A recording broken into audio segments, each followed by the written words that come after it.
Going to call the Select Board meeting for Monday, September 8th into order.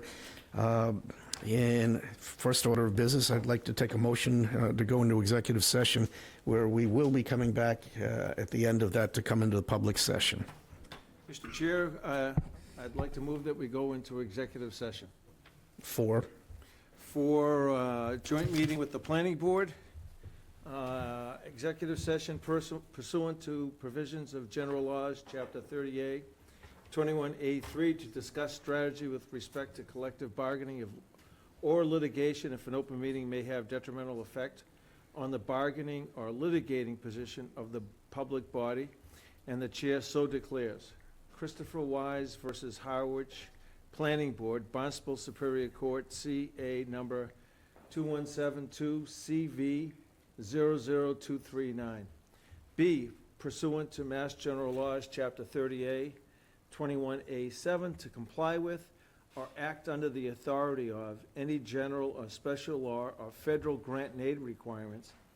The open meeting law, Mass General Laws, Chapter 30A, 22F and G, to review, approve, and/or discuss the possible release of executive session meeting minutes dated May 19th, 2025, July 14th, 2025, July 21st, 2025, August 4th, 2025, August 11th, 2025, August 18th, 2025, and August 25th, 2025.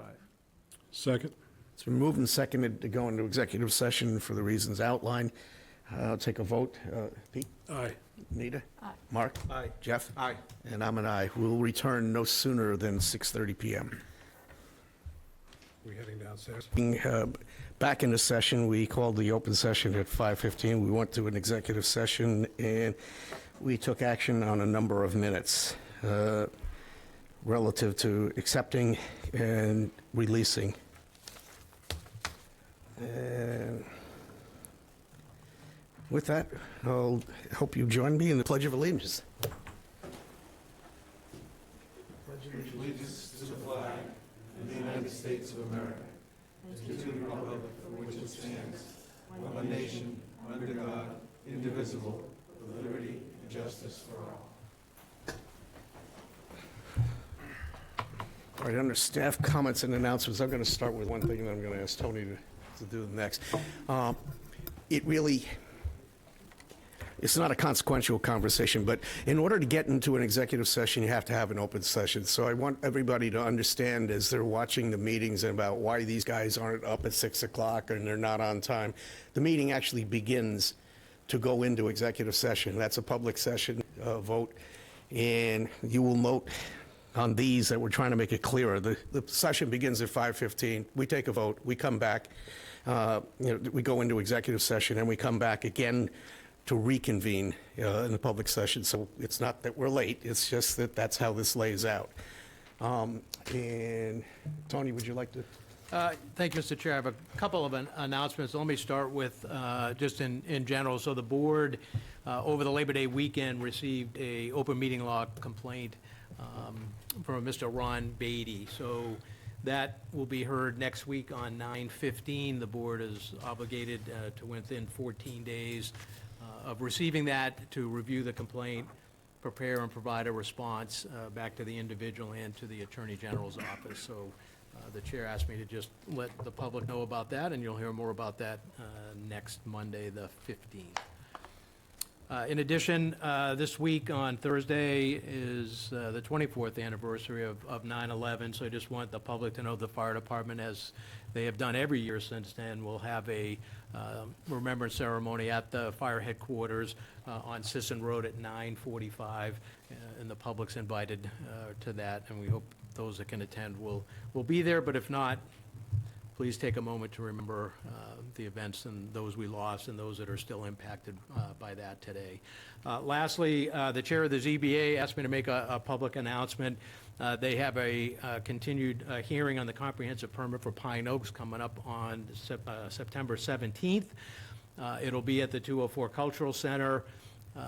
The website has that up there, but they did announce at the last meeting it was going to be at the community center, so there'll be signs posted over at the community center to redirect anybody that doesn't get the word to go to the 204 building for the continuation of that hearing for the comprehensive permit for Pine Oaks 4. Thank you, that's it. Any other folks for staff comments or announcements? Okay, we'll move along. Weekly briefing. So as we continue to conduct our sewer Phase 3 project in the 1 East section, I just want folks to know they're, finished up on Carriage Drive over by Carriage Estates. They're working on Williamsburg and Vicksburg. But when you look ahead to the 3-week, they will be starting again on Route 39. So again, that will impact the through traffic on Route 39, and I believe it's going to start around September 19th for that. Over on 2 West, continuing to work in the Standard Woods area, but they're also going to be beginning work again on Pleasant Bay Road. If you remember those, Route 39 and Pleasant Bay Road, they stopped work over the summer months and weren't allowed to start again until the 15th of September. So that work will begin again soon. There's maps in the packet, and it's also up online on the town's website.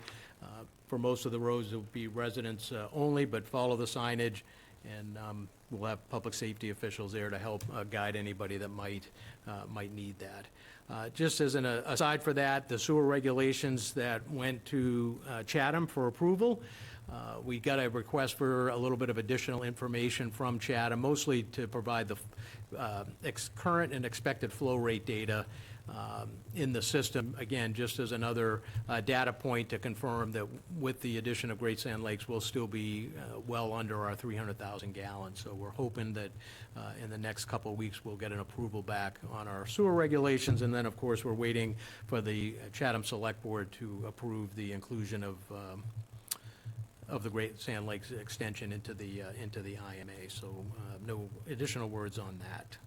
As it relates to Brooks Academy Museum project, they had 6 respondents. They met last week. They've called that down to 3. They'll be meeting actually tomorrow to review the 3 finalists, if you want to call them that. And the board could see a contract and recommendation on a selected designer as early as next Monday. So more to follow that. And the Walther Road stairs, the responses to the RFP are due on September the 12th. So next, end of this week. So I'm looking at the screen here. Kara was going to make a comment. Yeah. Is she on? Kara, are you online? I can't, she may not be logged in. I didn't see her before, that's why I'm curious.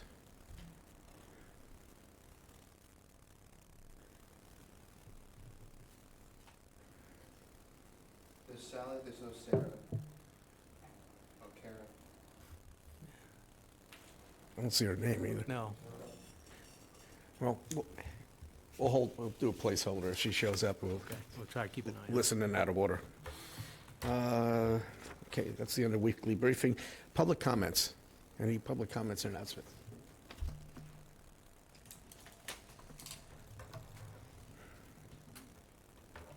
Good evening, Mr. Chair, members of the board, town administration, Terry Canavan. Recently, there was a safety 101 talk from the Harwich Police Department at the community center. There were 3 takeaways. Number 1, seniors, lock your doors even if you're inside. Number 2, seniors never allow unknown people in your home. And 3, if somebody knocks at your door, don't answer it unless you're expecting somebody. This past week in the Cape Cod Chronicle Harwich edition, on the front page was kind of an announcement of a new program for tax exemption, in which it was encouraging, I believe, seniors that live alone in their home, in order to maybe gain some extra income, to rent out a room inside their home in order to also get a tax rebate. And I'm fully aware there's a housing crisis, and I'm fully aware of how dangerous that could be to a senior living alone. That is not a good recommendation for so many reasons that I implore the board and town administration to stop that immediately. Instead, you know me, I bring a suggestion. The town of Chatham is doing a remarkable thing there. Their tax collector has actually started an extra fund in the town. And it's actually like a GoFundMe program specifically for seniors to aid in the assistance of their tax payments. Every single taxpayer in Chatham gets in their bill, will you voluntarily donate to help seniors pay their taxes and stay in their homes? Hugely successful from what I hear, and some seniors actually get their entire tax bill paid. It's a win-win for the town, a win-win for the senior, and the senior's not bringing in an unknown into their home with all kinds of complications that I don't need to go into. And the senior has no possible way of losing benefits that are income required in other venues.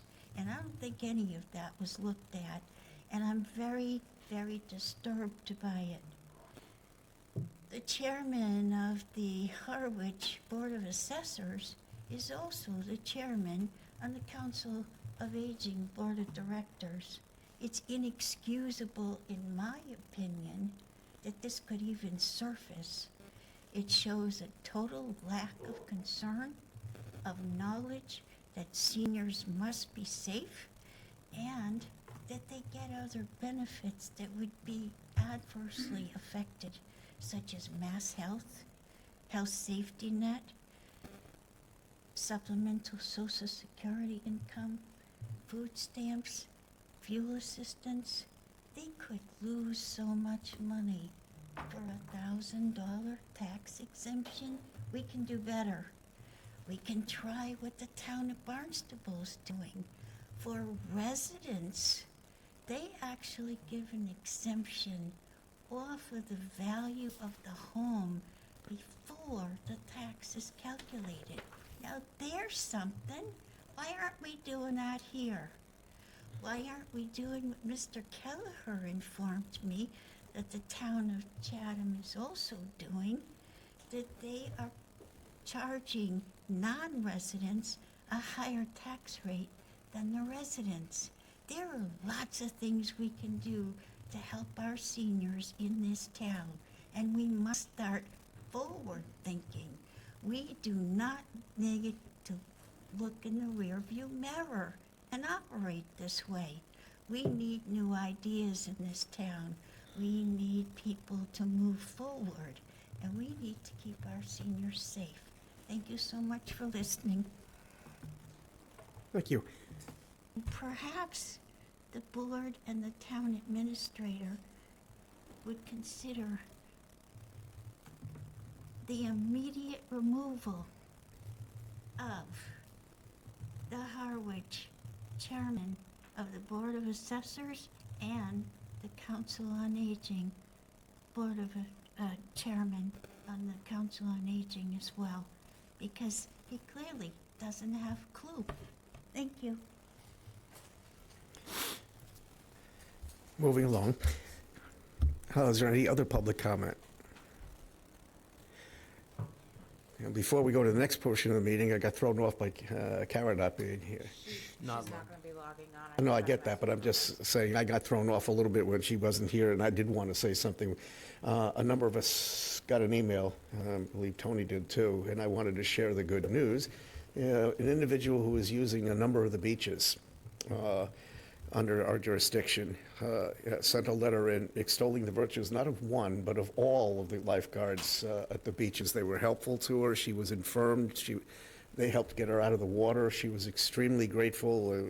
Talked about how our staff in general is just terrific. We've shared that with Eric, but I wanted to share that with the public, that it's a nice story. She felt like they had her back wherever she went, and she went to numerous beaches. So, all right, moving along then, the consent agenda. Mr. Chair, I move we approve the Select Board meeting minutes from August 25th, 2025. Second. Moved and seconded to approve the Select Board meeting minutes for August 25th, 2025. Any further discussion on it, Jeff? If I may, Mr. Chair, and I just, after what we just did in executive session, I just think I caught this, and so bear with me if you don't mind. The August 25th, 2025 executive session minutes, there was an action taken. This is for the open meeting. I understand, and I'm going to go into the open meeting because I think it's important for both executive session minutes and open session minutes to align.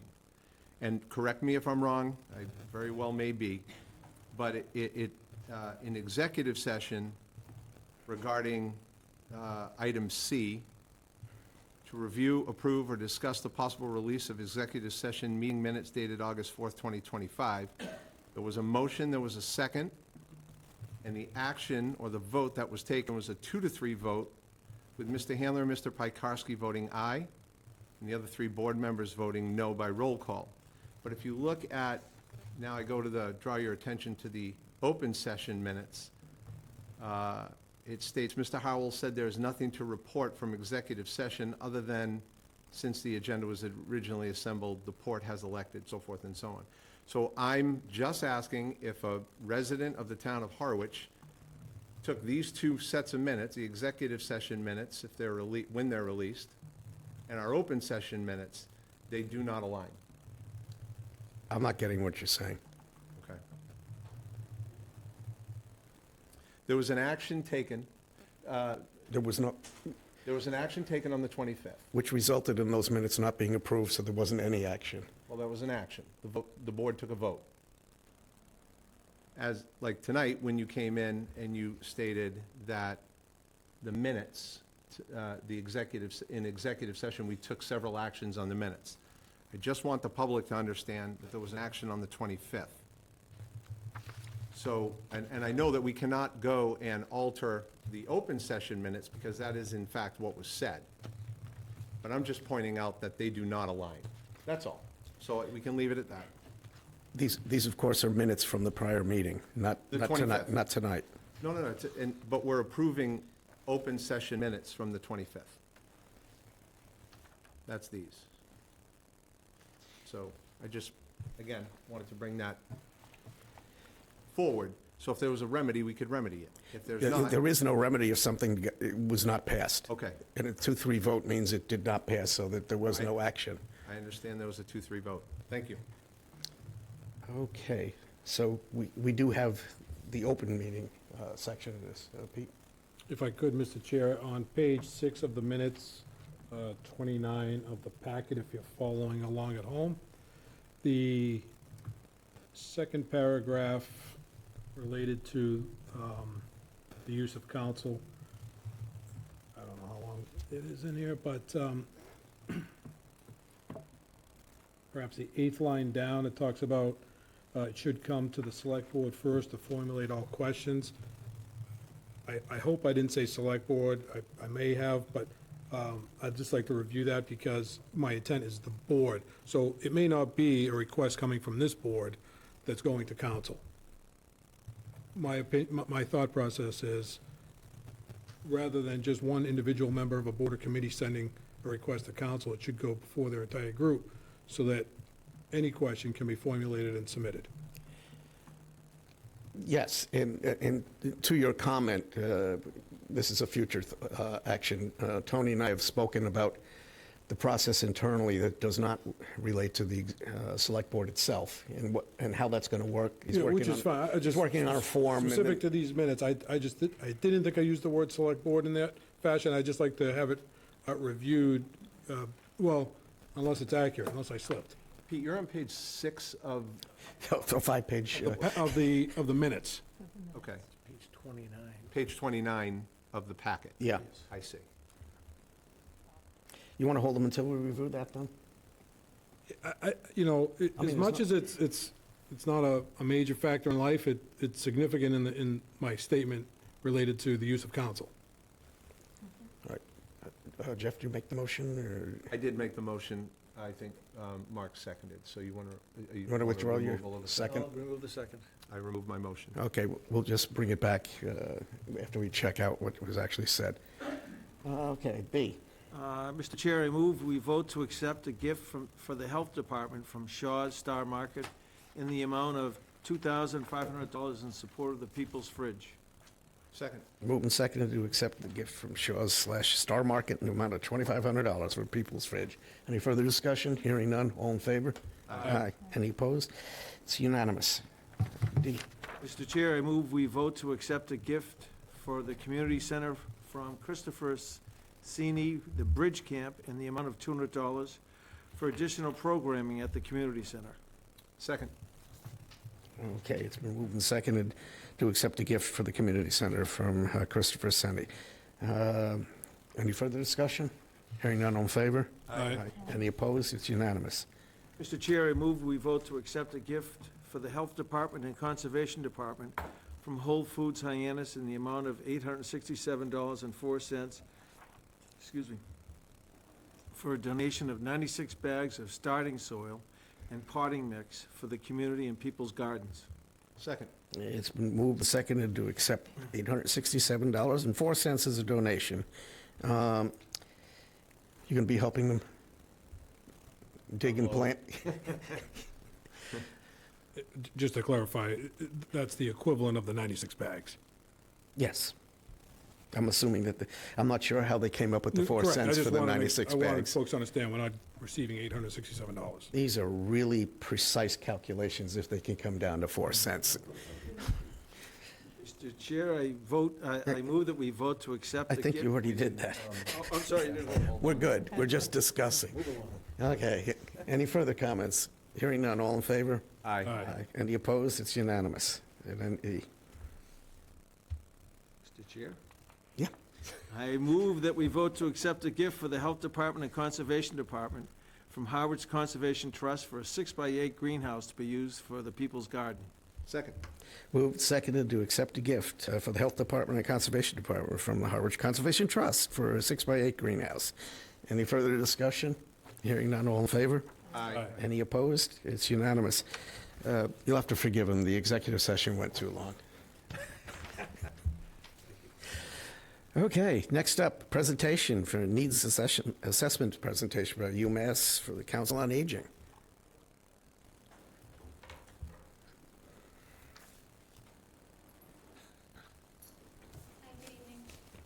Hi there. So we have our partners. You have to sit so we can hear, everybody can hear you. Sure, sorry. Our partners at the University of Massachusetts, I hate to Boston. say this, I know who you are, you know who you are, but they don't know who you are. Thanks, If you could thank you. just Of announce. course. Julie Groom, I'm the director of the Council on Aging here in Thanks, I'm Harwich. sorry. Of course. And Richard Waystack, Chairman of the Council on Aging, who serves at the pleasure of the board. Nice to know. I'm sorry, we stopped you. Go on. The research team at UMass Boston are joining us virtually tonight, and they are going to share their screen so that they can walk you through some of the key findings.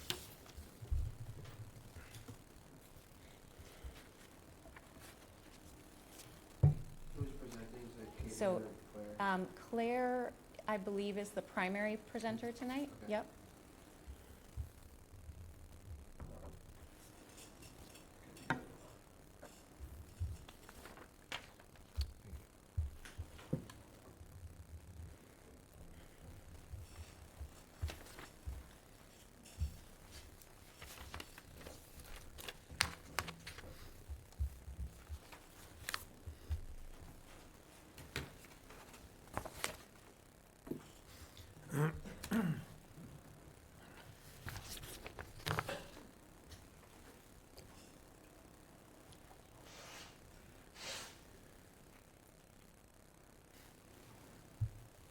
Claire, can you unmute yourself?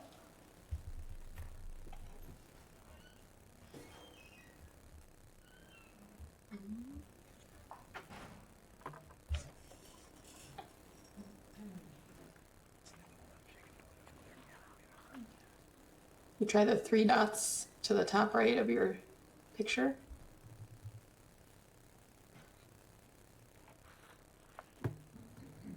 If there's a problem with audio, maybe Caitlin could present. Yeah. Yeah, that's fine.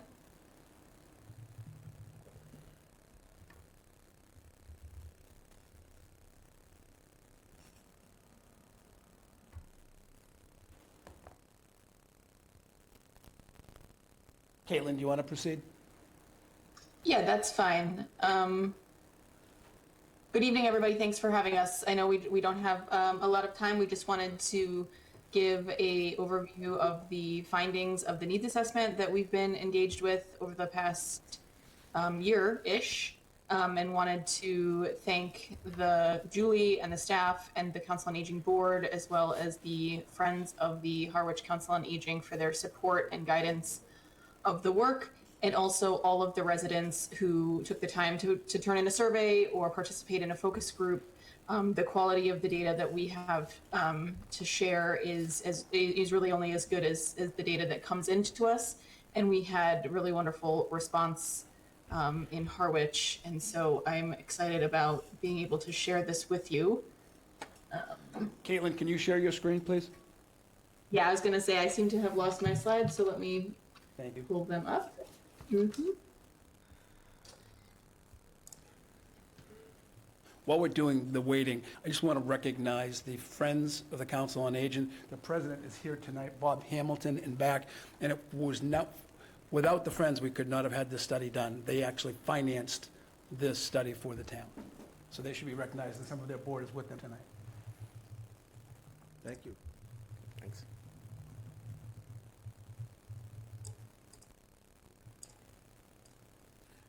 Excuse me, Richard, while we're waiting, how much did this study cost that the committee forwarded the money for?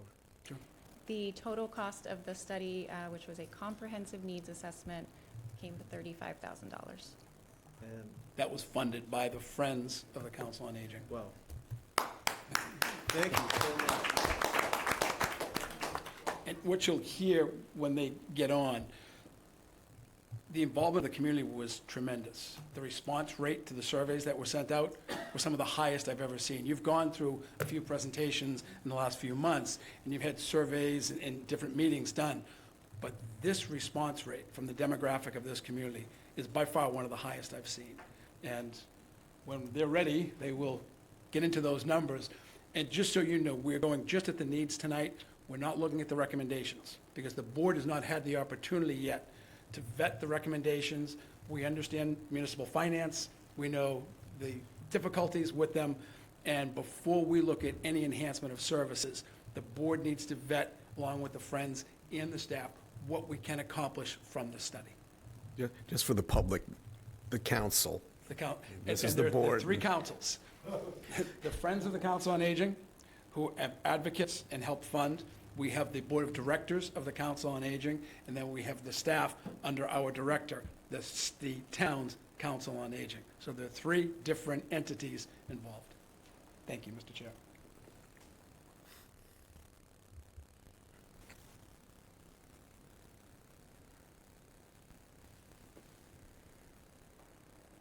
Caitlin? Either of you? Do we have sound? If not, This must happen as soon as the slides go on.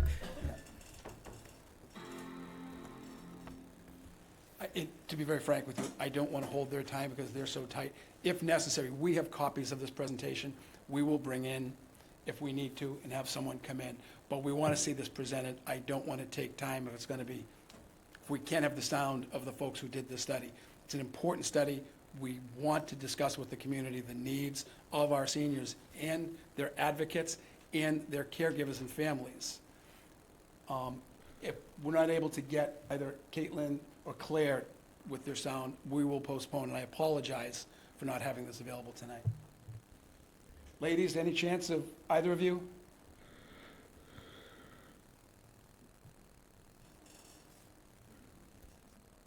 We can't hear either of you at this point. Okay. Should we? I think we need to postpone. We will bring in the We'll make room presentation for you. ourselves. You just tell me when you want to. We will speak with you, Mr. Chairman, get it on the agenda again. I apologize for the technical miscues, but we feel this is important information that we should put before the town and before you. Sure. Thank you. We'll postpone. Thank you, ladies.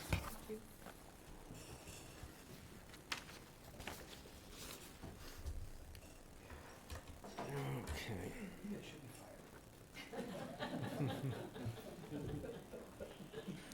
Okay, we're under new business then. Tony, you want to bring forward? Yes, thank you, Mr. Chair. Under new business, first off, I'd like to request an affirmative vote from the Select Board on the appointment of a new building commissioner. I think I mentioned to you once before that the two probably jobs I see out there the most these days are finance directors, which we'll talk about later, and building commissioners, especially those that are already licensed as building commissioners through the state program. So Miss Eleanor McKay is the appointee. She's got over 30 years of experience, not only as a licensed architect, but also already has her building commissioner license and certificate. She's an unrestricted licensed supervisor as well. Great personality. She's going to do a great job with the staff, and I think we'll have excellent interactions with the building community and those that are seeking permits, both builders and homeowners looking at renovation. So we're really excited about her starting as our building commission here as soon as the board can. I'm going to have to ask you to step outside if you want to discuss any more, Richard. Thank you. Should the board affirm the vote of this appointment tonight, and it has my full support and recommendation behind it. Mr. Chair? If I may? Oh, go ahead. I'm sorry. Pete? Oh, I'll pick somebody. Pete, go ahead. make a motion to affirm the acting town administrator's recommendation of Eleanor McKay to the position of building commissioner effective no earlier than September 16, 2025. Second. It's been moved and seconded to confirm the selection of Eleanor McKay as by the acting town administrator to the position of building commissioner upon his recommendation. Any further discussion? Hearing none, all in favor? Aye. It's a unanimous vote. Thank you very much. Thank you. Okay. Brendan, you want to? Sure. Come on up. And Tony, I know you have some thoughts on this subject, too. Brendan Lowney, Affordable Housing Trust.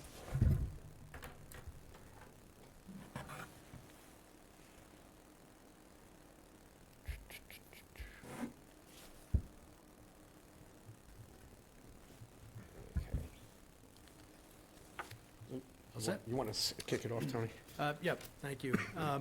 So I had an opportunity to meet with Brenda regarding the Affordable Housing Trust, I don't know, maybe a few weeks back. Obviously, there's a vacancy on the trust right now. They currently have 4 members, and that vacancy was the result of Mr. Powers leaving the town's employment. As we got into the review of the material that I was asked to take a look at, was really centered on 3 things. The first one was looking at the Mass General Law that establishes the trust under Chapter 44, Section 55C, which basically outlines that there'll be a minimum of 5 trustees, including the chief executive officer, but in the town, that is the select board is the executive branch. So in that case, for a select board, you have 1 member of the select board that's appointed to the trust. And then the other appointees are appointed by the select board for terms not to exceed 2 years. In addition to that, it mentions that nothing in the subsection shall prevent the select board from appointing either the town manager or the town administrator as a member or chair of the board, with or without the power to vote. So that's the main part of the Mass General Law that town meeting reviewed back in 2018 when the trust was established. And it starts off under Article 40 in the 2018 town meeting to accept the provisions of Mass General Law, Chapter 44, Section 55C. And then in the bylaw that was passed, which the town has, which is Section 140-1, the Board of Selectmen, now the Select Board, shall appoint 5 trustees, one of whom shall be the town administrator or a designee. one of whom shall be a member of the Board of Selectmen, Select Board, and the remaining 3 trustees appointed by the board for 2-year staggered terms. So that was the main part of the trust that really put the town administrator's name into the mix. And then when the declaration of trust was executed and signed after that town meeting vote, it further went on that not only will the town administrator be one of the trustees or his or her designee, but they shall be the chairperson and shall have a vote. So obviously, there's a vacancy on the trust right now, and I look at this in 2 aspects. One is to have a fully functioning trust with 5 contributing members in one lane, and then 2 is, and this is not unusual, where with all good intentions, you end up with some unintended consequences in terms of how this was done, both in the town meeting vote and then further in the actual declaration of trust, which I'm always a fan of giving yourself some flexibility, because we find ourselves in a situation right now where there's an interim town administrator, there's obviously a lot going on, and the bandwidth certainly isn't there to take on that responsibility, but then is further compounded by, who decides who the designee might be. And having been here only for a few weeks, I don't really feel that's, I have that knowledge at this point in order to be able to do that. So we're sort of in that position of how does the board react to this, and perhaps even consider for future instances like this, basically taking back the board's authority to make a decision about whether or not the town administrator sits on the actual trust. There's a number of potential pitfalls with that, not the least of which I think in today's environment, the job is one that adding that additional responsibility on and forcing that person to not only be on the trust, but also to be the chair, is a heavy load to add on to everything else a town administrator deals with on a day-to-day basis, on a weekly basis. So that kind of lays it out, and I think this is an opportunity to kind of reevaluate so that we have the best 5 people we can put on our Affordable Housing Trust, knowing they have some excellent projects currently underway, and there'll probably be more coming down the pike, and basically trying to figure out if the board wishes to fill that 5th position, it needs to make an appointment to do that. It's not automatic that the town administrator, the day that you swear in, you're on the trust. The board has to make an appointment. And so what I would recommend in this case, if the board decides that it wants to fill that last 5th position of the trust, that either the board determines who that 5th person is going to be, or if they want me to do it, I'm certainly going to do it with a lot of input from the board to make sure that the person that's then going to go work with the other 4 trustees not only is capable, willing, knowledgeable, able, but also can function as the chair of the trust in a very important role. So that's not an easy find necessarily, but again, you're better equipped to know what the best course of action is in that particular case. So in talking with council, it really is up to the board at this point to determine how it wishes to move forward and decide on whether to make appointment or whether to do something different.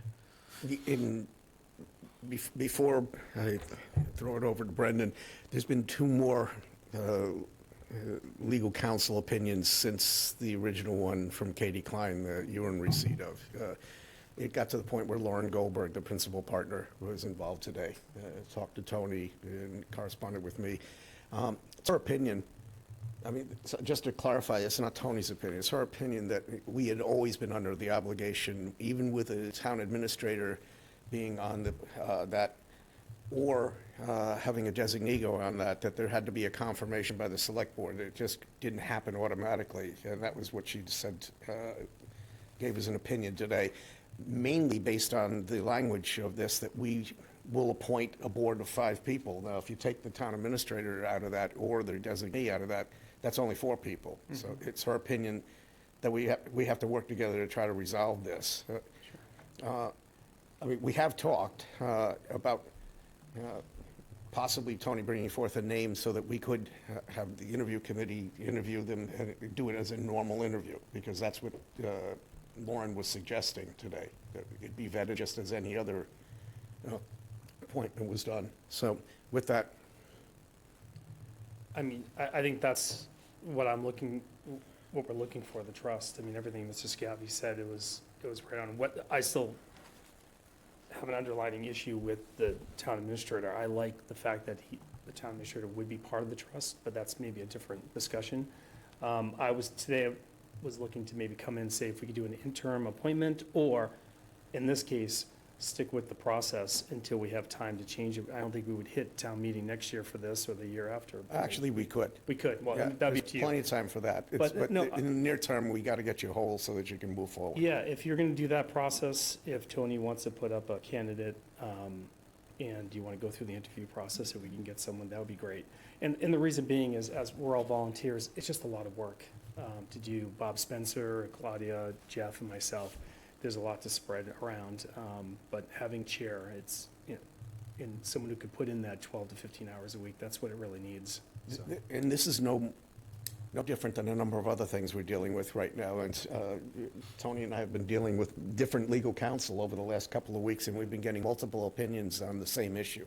Yeah, So we're trying to slog along at both a permanent solution to it, and, you know, coming up with a possible a change, as we were discussing, to the language of the trust document. Doesn't preclude the town administrator, because we always had the authority to add that. It just mandates it, and it became cumbersome. And apparently, we never had the authority to just have him show up or her show up, because it was legal counsel's opinion that it had to be a confirmation also.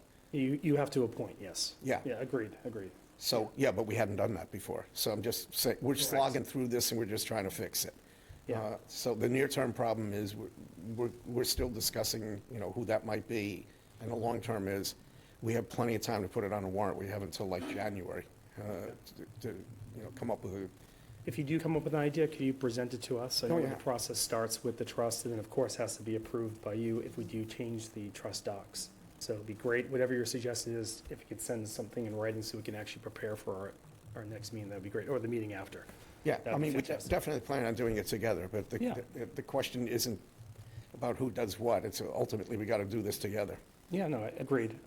No change can be made without that. But then again, you need us as a partner also. Yeah. So So, that's yeah. where we're at. This project is really important to the whole town, so Absolutely. we're not going to jeopardize it. Yeah, so without my idea of an interim appointment, if we can do this process, I think that's fine.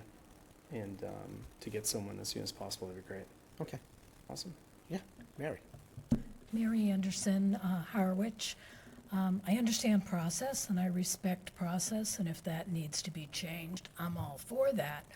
What I don't understand is why we have let a highly functioning, any definition in an organizational management course would describe how that committee has operated under Larry's leadership. You've got 4 people, Brendan's like from the beginning, and the few that have been added have quickly jumped in.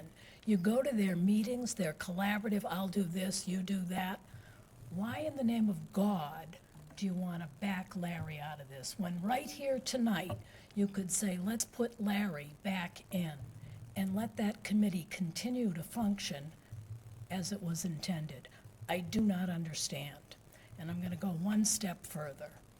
A few years ago, when it was discovered by Joe Powers, our former town administrator, when he was reviewing the document, that the TA shall be the chair. He wasn't looking to be the chair, he was reading the document to figure out how this thing worked. And our current select board chair, who was the then chair of the trust, made the comment that if he was no longer the chair, he was going to throw the biggest hissy fit this town has ever seen, quote, unquote. Now, you know that didn't happen, and you know you didn't hear it happen because it didn't happen. If you want to go down this path, this is not the right place to do this, Mary. We're trying to work on putting this back together. We've got a legal counsel opinion that the way that we had appointed that, and it's not agendaed to take action tonight, so everything you're saying we'll take under advisement, but don't go there. I will finish my comments. That has been the way of things since that meeting. I think you should give serious thought to putting Larry back in charge, if he'll still do it after all this rigmarole. Thank you very much. And to be clear, there isn't a rigmarole. The appointment that he had was derivative of the town administrator who we no longer have. That's what created the problem that we're trying to solve right now. Good evening, Julie. Julie Kavanaugh, 50 Carriage Drive. Just want to echo Mary's comments. I also served as your representative to the trust, highly functioning organization, do a fantastic job, and Larry has been pivotal in that role. He has the wealth of knowledge that your trust, no, you too, Brenda, no offense. But Larry has done quite a bit of overseeing and orchestrating, and I think it's really a detriment to the trust and to the town at this point in time where all these important projects have come into fruition, and there's no reason at all, except for the history of the trust prior, that there would be even any question on this. So I think it's paramount to this board and to the trust to put Larry in that spot where he belongs. And I hope you'll take that action. And I understand it's not on the agenda for a vote tonight, but I certainly hope it's on next week, because you need to be a fully functioning unit to be able to continue the great work you're doing. So thank you. Thank you for that.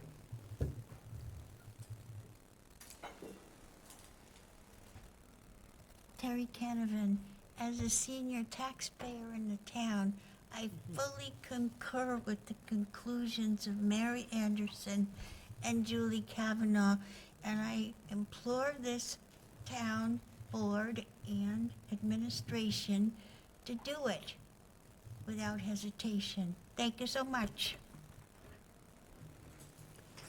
And just to be clear again, we're at this point because we wound up getting conflicting different pieces of advice from three different lawyers at KP Law. So in the third one, we didn't even ask for today. She just jumped in. Yeah. So we're trying to reconcile what they believe the process is with what we have in front of us. We'll get there. Yeah, No one's stonewalling this, and you need to be able to have a chair. yeah. And I get that that Larry has a lot of advocacy. Totally understand all that. I'm going to talk with the town administrator and see what he wants to do, and then we'll put it back on the agenda, but it'll still wind up having to go through the interview committee, no matter who it is, because that's, the last thing that was said to us today is it has to follow the normal appointment process. Okay. Well, if that was the opinion of I'm sorry. No, please. I didn't know if you were going to. Yeah, well, that was I'm waiting. Lauren Goldberg. Yeah, if that was something you received today, then that, I'm fine with that. And I'm happy to follow the process. I think you guys have done great work getting to the bottom of the process, so thank you, Tony, for that. I also echo the sentiments of Larry Valentine and the work he's done and the place we're in. We had a trust meeting today, and we had 3 people. And if one of us couldn't make it, we would have not been able to hold a meeting. And a lot of great things today came out of that meeting, thanks to you and thanks to Bob. What is a reasonable expectation for this to be on a future agenda for an action? Very reasonable. I have an agenda meeting tomorrow, and we'll discuss what the timeline Excellent. is going to be. We're just trying to plan, so thank you for that. I get that. That's why it's on the agenda tonight. I promised you I'd do it. Excellent, and I'll speak for myself, but when the decision is made, I will do everything I can to get that interview committee up and running with Anita as fast as possible, because as we've heard tonight, this trust needs to be operating with 5. Yeah, and we'd ask you to do that anyway. Absolutely, So, yeah. sure. Thank you. Thank you, Brendan. Sounds great. My next question was going to be timeline, but that's fine. I didn't know that until tomorrow when I That's talk with Tony fantastic. about what how he plans to approach it. Sounds great. Again, we got a memo on Sunday from Lauren, Yep. and there was a number of conversations today, both in writing and on the phone. I wish they would tell us these things sooner, but they didn't. So I was kind of caught Yeah. between a rock and a hard If place. any issue arises, it would just be nice to maybe get it in writing, we could look at it, or vice versa, and go up the chain with it. To If be it's clear, going we to- didn't ask her for any opinion at Oh. all. She just came in with one today, yesterday. Okay, interesting. And my only addition to this conversation is, we knew this was happening back almost 3 months ago. Well, yeah. So we've been, as you put it, Mr. Chair, usually slogging along for 3 months now, trying to get our feet underneath us. I think we could have been a little more proactive as a board and gotten this taken care of sooner rather than later. That's just my 2 cents. Okay, but again, we got 3 lawyers, and we are where we're at because we kept getting conflicting opinions, so it's not like we're deliberately stalling this. And in the bigger picture issue that you have with the trust docs in general, if we can have another meeting about that, or just send over some of your thoughts so we can vet those. Hopefully a little more collaborative Yes. than the absolutely. last one. Yeah. Thank you. We won't duke it out. We'll be Okay. good. It'll be good. I appreciate the time. Okay, thanks for coming. All right. Thanks, Tom. Thank you, Brent. We're on it. Everyone. I'll talk tomorrow morning, and I'll give you a buzz. Perfect. Sounds great. Thanks. Okay. Want to take the next one, Don? Special permit? Yeah, please do. Mr. Chair, I move we vote to approve a special permit application for a one-day liquor license, wines and malt, for Cape Cod Rugby from 10 a.m. to 3 p.m., excuse me, on September 13th, 2025, September 25th, 2025, and September 27th, 2025, for events to be held at Jimmy McPhee Memorial Field, 75 Oak Street. Second. Moved and seconded. I'm not going to reread that, but it's to approve the permit application. Any further discussion? Other than this has been an excellent event for the last couple of years. It's been great. Okay, it's a sport that I can't discern any real rules to. People can, Just pure violence. people just come out and hit each other. Anger. It's kind of like football with no equipment and no rules. Okay, so any further discussion on that? Hearing none, all in favor? Aye. Any opposed? It's unanimous. Go on. Mr. Chair, I move that we vote to approve a special permit application for a one-day liquor license, wines and malt for We Can, from 5 p.m. to 7 p.m. on September 12th, 2025, for an event to be held at 204 Sisson Road. Second. Moved and seconded to approve the special permit application for We Can. Any further discussion? Hearing none, all in favor? Aye. Any opposed? It's a vote. Unanimous. Mr. Chair, I move we vote to approve a special permit application for a one-day liquor license, wines and malt, for Taylor Fox from 2 p.m. to 5 p.m. on September 13th, 2025, for an event to be held at 204 Sisson Road. Second. Moved and seconded to approve a special permit application for a one-day liquor license, but for Taylor Fox. Any further discussion? Hearing none, all in favor? Any opposed? It's unanimous. Okay, Tony, I'm going to toss the old business to you for the Penrose eligibility letter, Okay. just so you go through the process.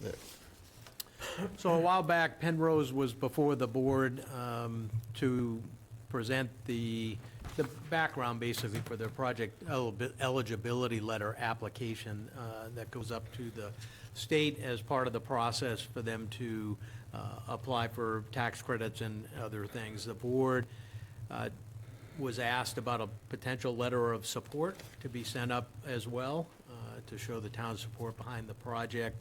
The board asked that I collect input from the various department heads, just to make sure that there weren't any, I'll call them red flags, or things that, needed to be, or might give the board pause in doing a letter of support. Those are all in the packet. I can just sort of categorize them as I did in my memo. There weren't any. I think with any project of this size, there's always things that get addressed, but 99 to 100% of those get worked out through the regulatory process of the various boards that review these for approval and so forth. So my recommendation to the board is to consider the letter of support in the packet. I just want to mention the last paragraph on the first page. I did get a call from Penrose today. And one of the concerns that was brought up from planning, just, when they get these projects going, they sign basically a 50-year affordability restriction.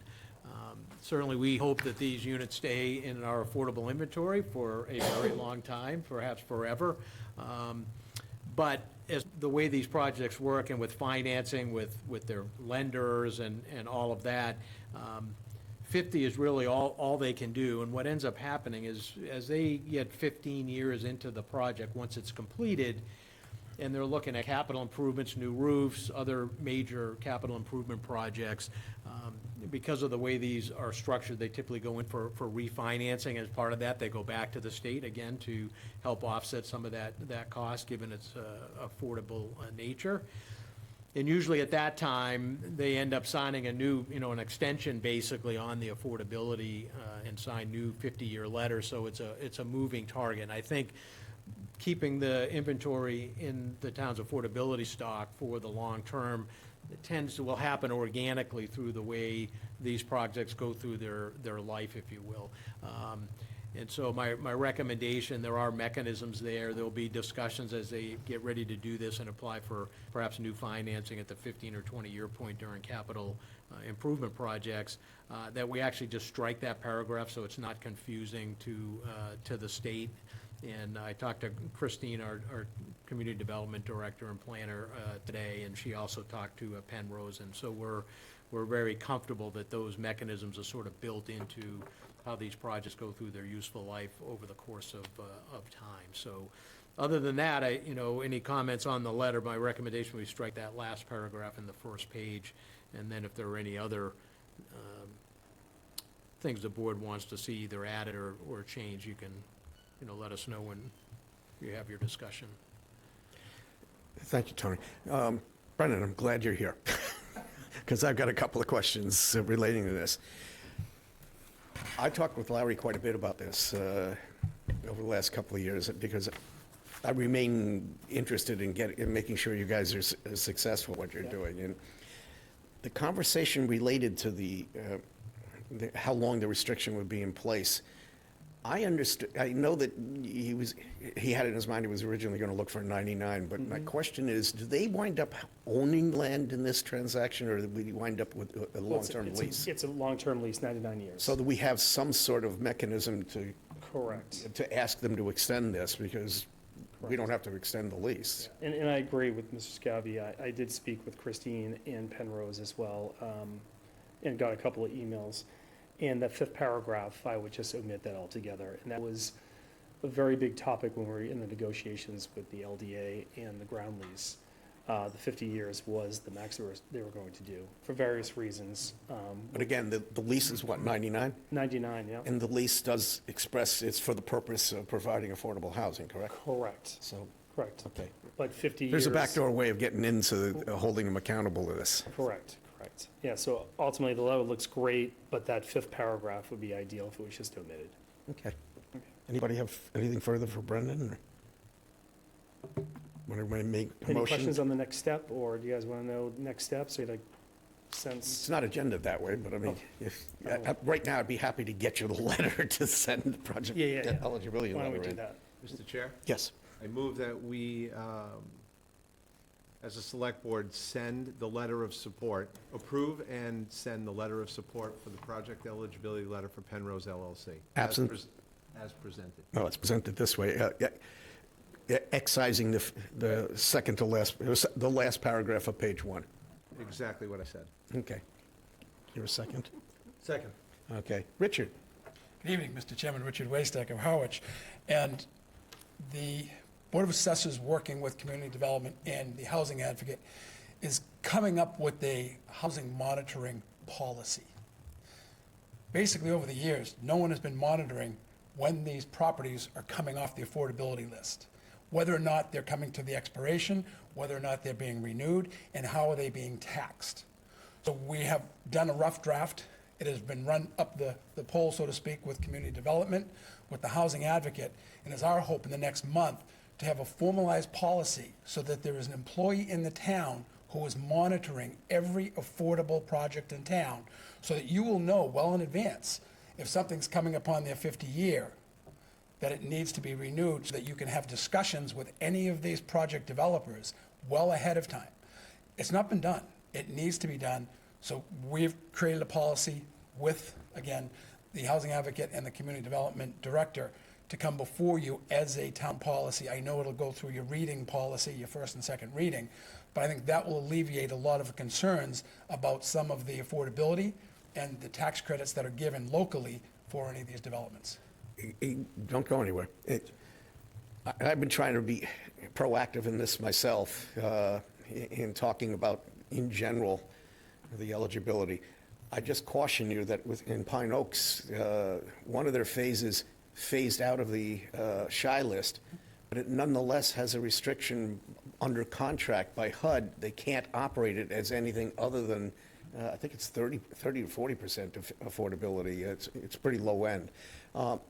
So part of this has to do with what the state is up to. I mean, we have to align, because I had a long talk with Christine about this. We have to align how the state approaches the shy list with the reality on the ground. They can't, there were some people that were thinking, and I'm not talking about Pine Oaks 4 for everybody out there. I'm talking about the existing ones that are already built. They cannot tomorrow turn them into condos that they sell to the public to be able to use a market rate.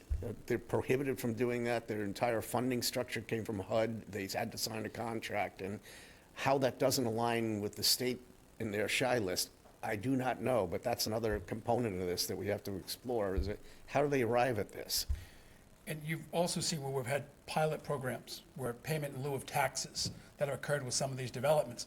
No one's been monitoring. There's been no one assigned in the town. And looking at who signs those agreements, that's basically, it was in the past the Board of Selectmen, but now the Select Board who will be signing any of those agreements. But it needs to be monitored. And then the shy list, you make a great point. The West Harwich Schoolhouse is 10 units. All 10 units are on the shy list. Only 3 will be subsidized. So as a community, the Board of Assessors doesn't wish to give a tax break to 10 units because they're on the shy list. Those are market rate units. The 3 that are affordable, that have been deemed affordable and are rented under the affordability of HUD, will get tax relief from the town. But the 7 units, although it's on the shy list, will not be subsidized. And that's where we need to have control over every affordable property in this community to see exactly what their terms were, whether it was through HUD, whether it was through the state, whether it was through a pilot agreement that was done between a developer and the town.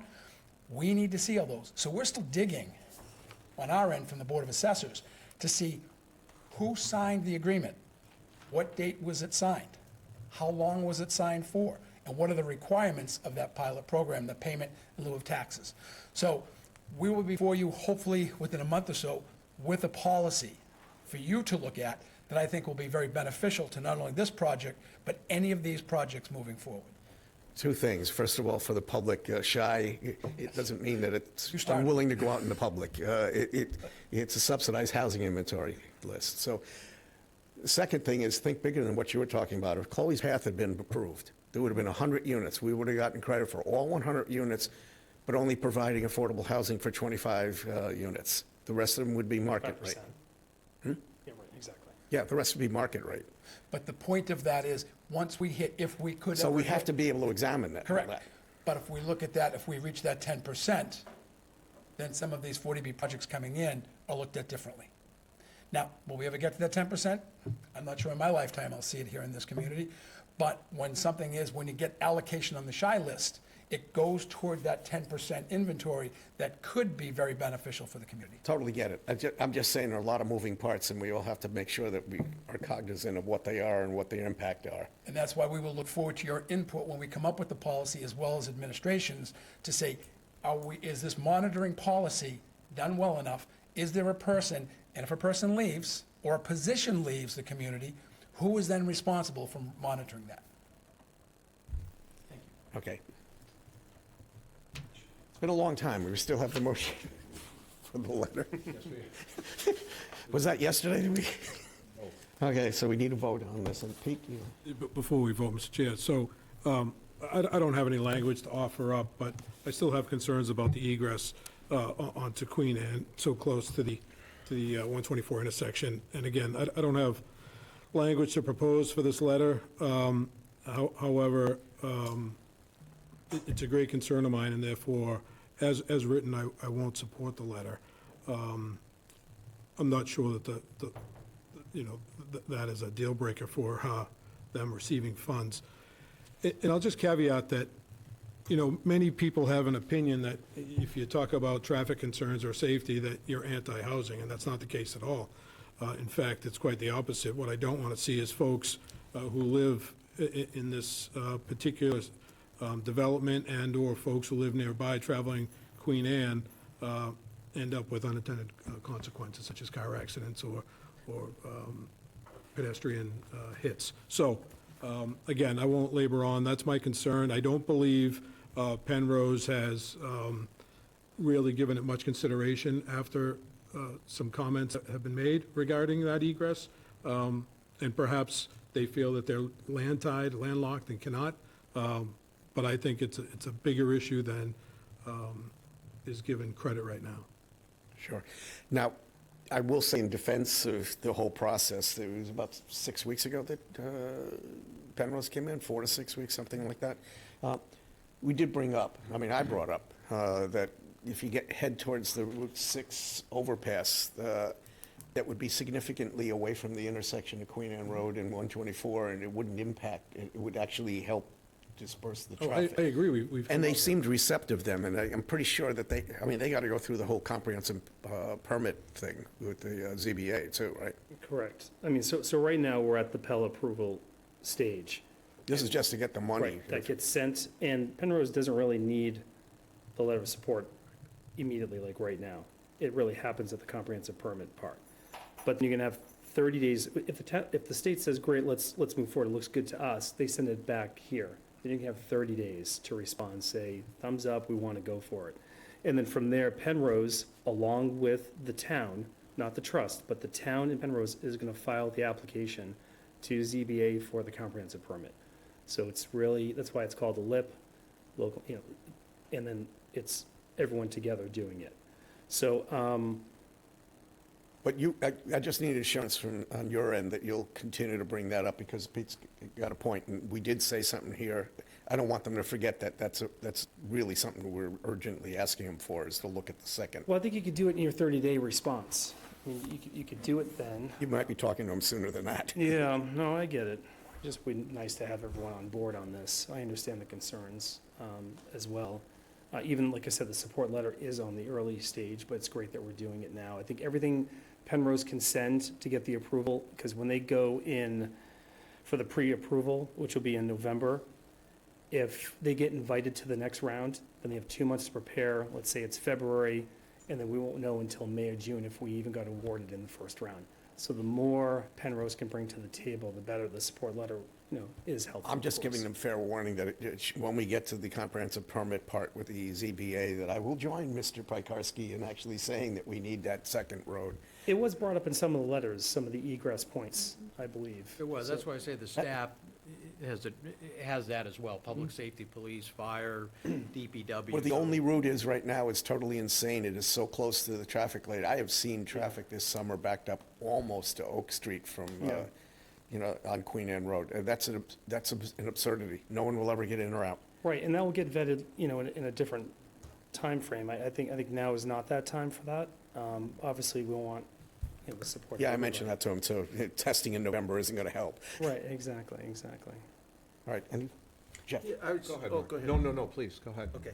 I think the reason for the letter is, when the Penroses here, realistically, they said they could break ground in '27.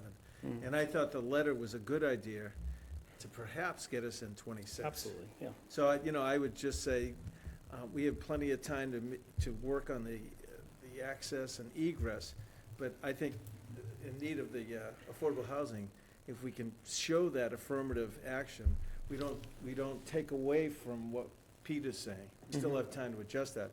I would just like to go to that, with that letter to the state saying, we're all on board, because I'd love to see us get in that 26th round of funding. Absolutely, that is the goal.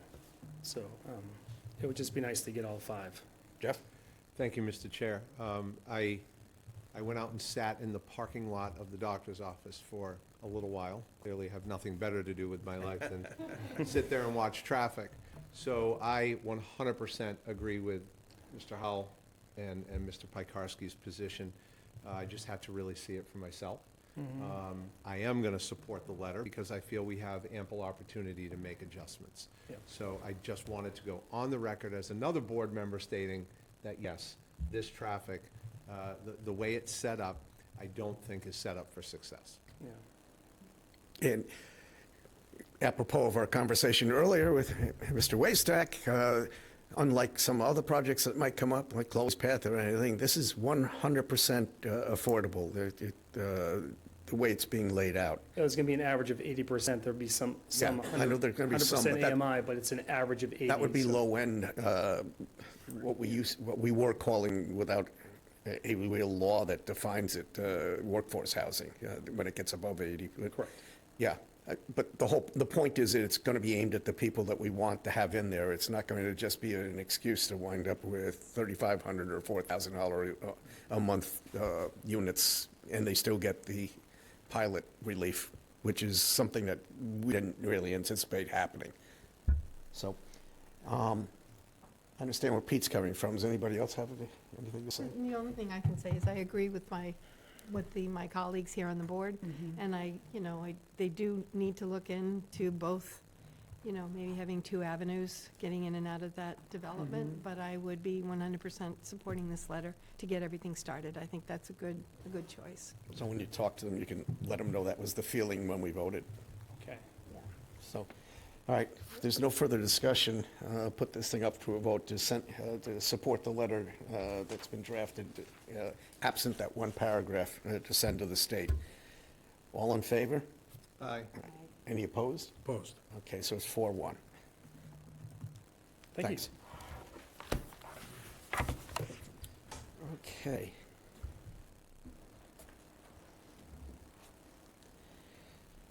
We have the draft RFP.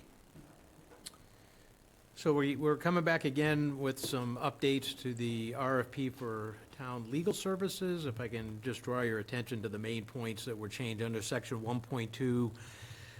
We just wanted to bring more attention to the fact that the town's goal is to obtain legal services under the broad categories of general municipal law, labor and employment law, and regulatory and land use planning, obviously from experience in reputable attorneys and/or firms. So that, we put that in there again, just to make it totally clear to any potential respondents, the broad categories, as some may put in for some or all of those categories. We updated the key project dates and schedule. Those are obviously notional until such time as we get an approval to go out with this, and we'll make adjustments as necessary. Then under scope of services and specifications, section 3.1, we basically culled the list down. I forget how many were there initially. There were a lot. I don't know if we went all the way out to P, Q, and S, but basically boiled those down to a much, smaller number. So, but it does cover all of the areas that I mentioned above in terms of those three broad categories. Then lastly, under section 5.2.1, again, this was to emphasize to potential respondents that the board is interested in, any unique arrangements that firms may want to propose as ways to handle billing, but also the support that goes along with that. And you'll see what I wrote in there primarily today, and I have done this with other firms that I have worked with. For a flat rate, staff, board members, committee members can have access to counsel via phone or email, and if it's not anything that requires further legal research where they have to go and spend time to provide an answer back, then those type of phone calls and emails are covered under the flat rate that they propose. So it was one of the ways we used to contain and to shrink, actually, our legal service budget, in some cases over $100,000 a year, by employing some of these unique ways of doing business today. So we put that in there to be specific, that we're looking for firms that may wish to propose how they might approach that for the town, again, as a way to constrain our legal services. And at the same time, I think sometimes we get into situations where we're afraid to call counsel because it costs money, but the opinions that they give us and whatever we're dealing with is priceless, so as to avoid making an incorrect decision that then costs a lot more later if things go in a different manner. So that's the crux of the changes. I don't know if anybody has any particular questions? I'm still kind of stuck on an evaluation. What section are you on? No, it's not. The evaluation clause, it makes it clear that I get their qualifications, but that's a decoupled thought from what we're looking for in terms of whether they're just going to offer us a section of our legal needs or in the aggregate, everything that we request. I thought that was called out here somewhere where they could. Yeah, just- they could- That's what I'm looking for, is it? Oh, where that is? Oh, okay. Well, give me a minute, I'll have to. And a simple statement that the town reserves the right to award any subsequent proposals to individual services or for, in the aggregate, at the town's sole election. Yeah, I'm pretty sure that's in there, Mr. Chair. I'll have to find it, but if it's not, I can certainly add that in, but I thought I saw it at one point, but I'm not finding it. Because ultimately, what they're proficient at and what we're asking for are two separate questions. It's nice to know what they're proficient at, but we're looking for specific stuff. We reserve the right to award it either separately to like 2 or 3 firms or go with one firm.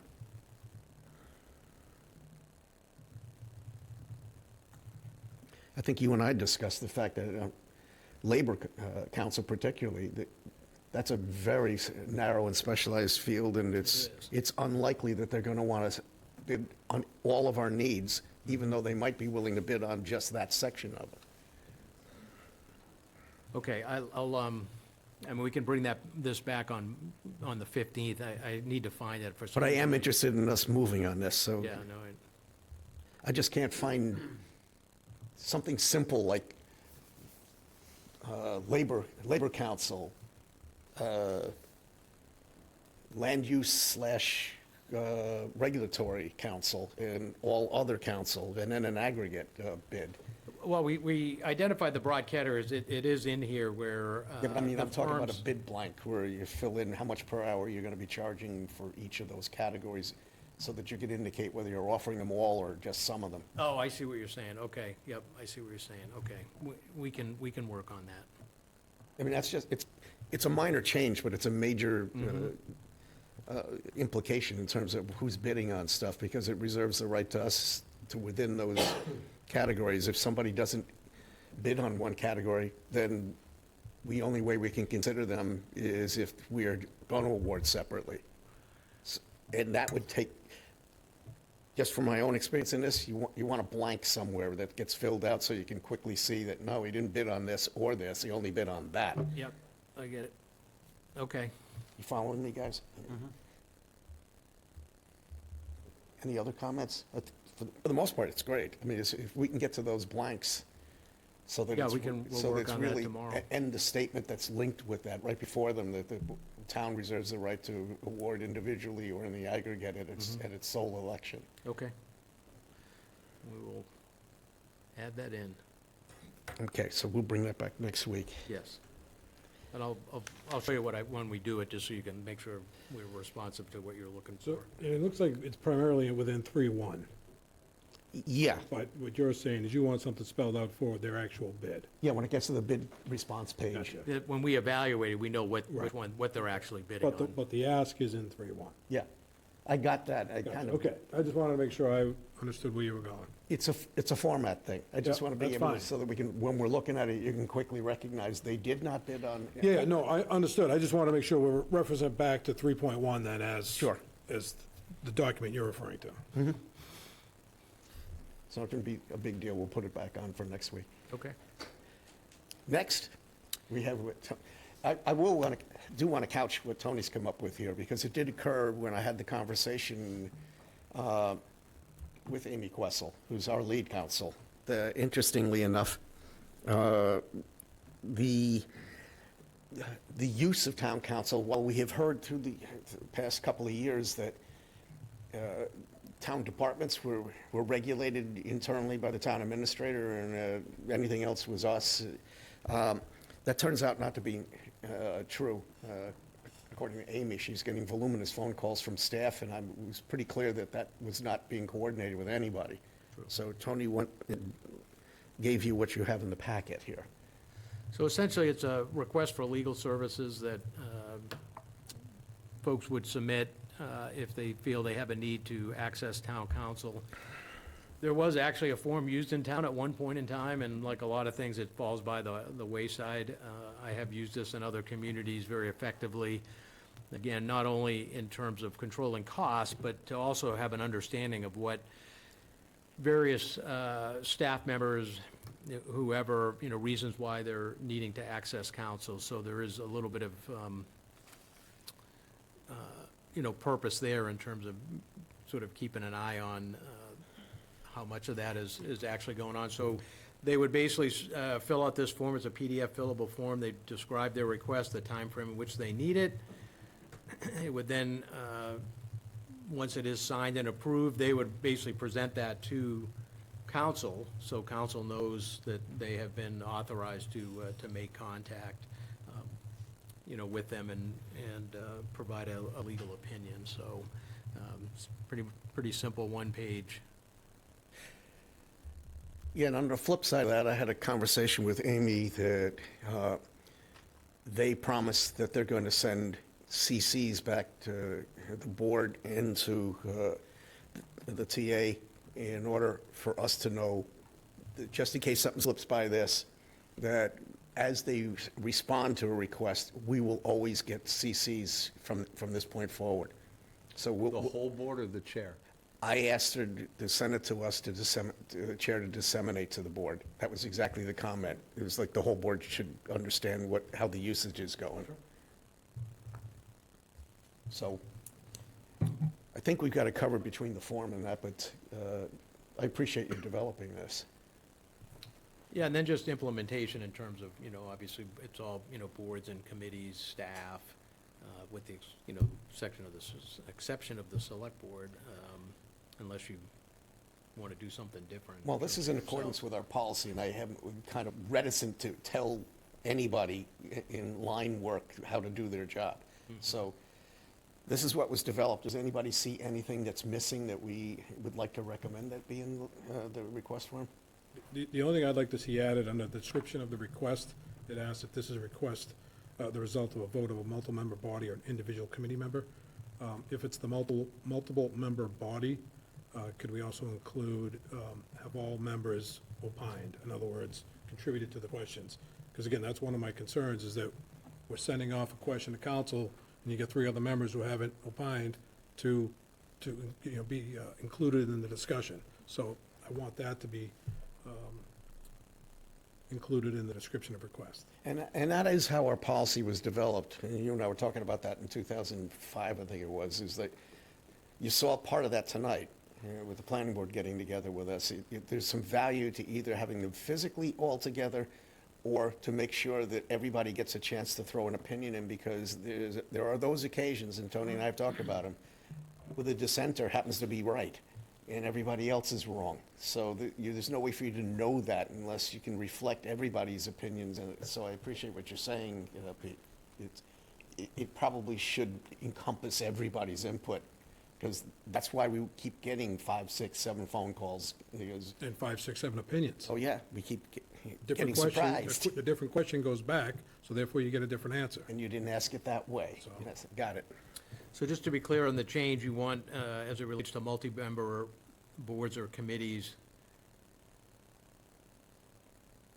Essentially, language that states, have all members opine, Okay. on the In question. this request, yeah. How, I'm not looking to wordsmith, whatever makes sense. okay. Clearly, I don't. Tony, you had mentioned that you could make a phone call and make simple phone calls for, would you still have to use this form to make the simple phone call? Every 6 minutes is a billing increment. Yeah, because you don't know which one of those phone calls or emails is going to, generate. Right, and that to me makes sense. Yeah. At least the town administrator, the rest of the board knows about it, so, okay.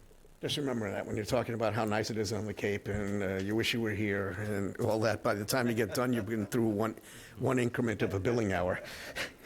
Jeff? I'm good, thank you. No, I have absolutely nothing to add. Okay. Thank you, Tony, I appreciate Sure. that.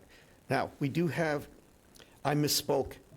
We didn't send it, but we have it drafted, the Davenport letter, and I'd like everybody to opine on that because Amy made it clear she will not do that because she's been in contact with the individual we were originally discussing, and as they alleged that they were legal counsel, she didn't think it was ethical to question his veracity, so it was leaving it up to us to send the follow-on letter. Okay, so just to be clear, you're moving by, right now, just moving by D and E to go to F, but then we'll go back to D? Yes, Okay, sure. I would like to just get this Yeah, out of no, the I way. just need to move my I'm sorry. screen here. Sorry. Okay. Does anybody have any changes to this? Because I'd like to get this out there to verify who the heck we're talking to. Who's got the authority to speak on their behalf? Nothing to add. So along those lines, that's exactly what I wanted to add, and I don't know what, again, I'm not gonna wordsmith for you, but you talk about, in the third paragraph, clarification on the individual to contact on behalf of the rep of Davenport in this matter. That's a question, is if that person is still what we wanna know. If not, then who should we be reaching out to on this matter? All right, we're gonna add That's the only addition I'd recommend. Okay, we had thought, and this is just throwing this out there, we had thought there was some value in everybody signing it. It will take another week to do that unless you want me to sign it, but then I don't feel like that has the same impact as the whole board signing it. What say ye? If we, Mr. Chair, if we were to make a motion to accept this and send this with that change that Mr. Piekarski stated, which I think is a good one. And if he is not the contact point, please forward us the name and contact information. However, the town Yeah. administrator would like to figure out how to make that more clear than I just tried to state it. Then maybe we could all come in here and there and sign it within the next That'll couple be of fine if days that's and what your send it pleasure right is. out. That's why I'm bringing this up. If Yeah, you- good point. So I think we don't have to wait until Monday to do it. So is that a motion on your behalf, or? I don't know if, you want me to try again? I could try again. Mr. Chair, I move that we approve And send. well, we'll start with approve with the addition of language that will confirm if Mr. Vieira is not part of the Davenport company, who is, and who should the town of Harwich be communicating with. However, the town administrator would like to make that clear. And then additionally, I move that we send the letter as soon as all parties of the select board, all members of the select board sign it. Second. I'm not going to recap that because it was That about a was- half a paragraph's worth Jen's of a over motion. there. Jen's over there. She's still typing. I got the gist of it. You got So the with the gist. change, we're recommending that we approve the letter and then have each of us sign it to send it. So, That was the gist. yeah. All right. Any further discussion? Pete's going to Chat GPT to figure out what I just said. Translate. AI. I won't repeat what it says. Oh, please. All right. Can I have a vote then? Well, Second? I second. Oh, you did? yeah, Okay. yeah. All right. All in favor of both things, adding the language and then having us sign it to be sent? Aye. Aye. Yeah, okay, it's unanimous. All right, now we'll go backwards. The makeup and construct of the Town Administrator Screening Committee, I mean, he gave us, So at one of the meeting, I think it was the meeting when Mr. White was here, the board discussed sort of getting just a general framework from him. Obviously, the board can change as it sees fit. These are just idea points of what he, would suggest, and then the board can obviously add to it, delete anything, change it. It was just as a frame of reference to begin your discussions related to the construct, the numbers, so that he can continue to, move forward in the search process. Obviously, this being a very important piece of that, as the board will get ready at some point to appoint those folks to the screening committee and begin their part of the process. So merely suggestions. Mr. Chair, Pete? kick off discussion. I'm still leaning to 5 members based on some of the information provided by Mr. White, but also my belief that the 5 members will represent this board in a consistent manner, and it will eliminate any consternation with trying to include 2 additional members and the best process in which to accomplish that. So I'm hoping the rest of the select board would be comfortable with a 5-member screening committee, and if so, we could move forward at the next meeting or the meeting thereafter with the actual individuals' names to bring forward.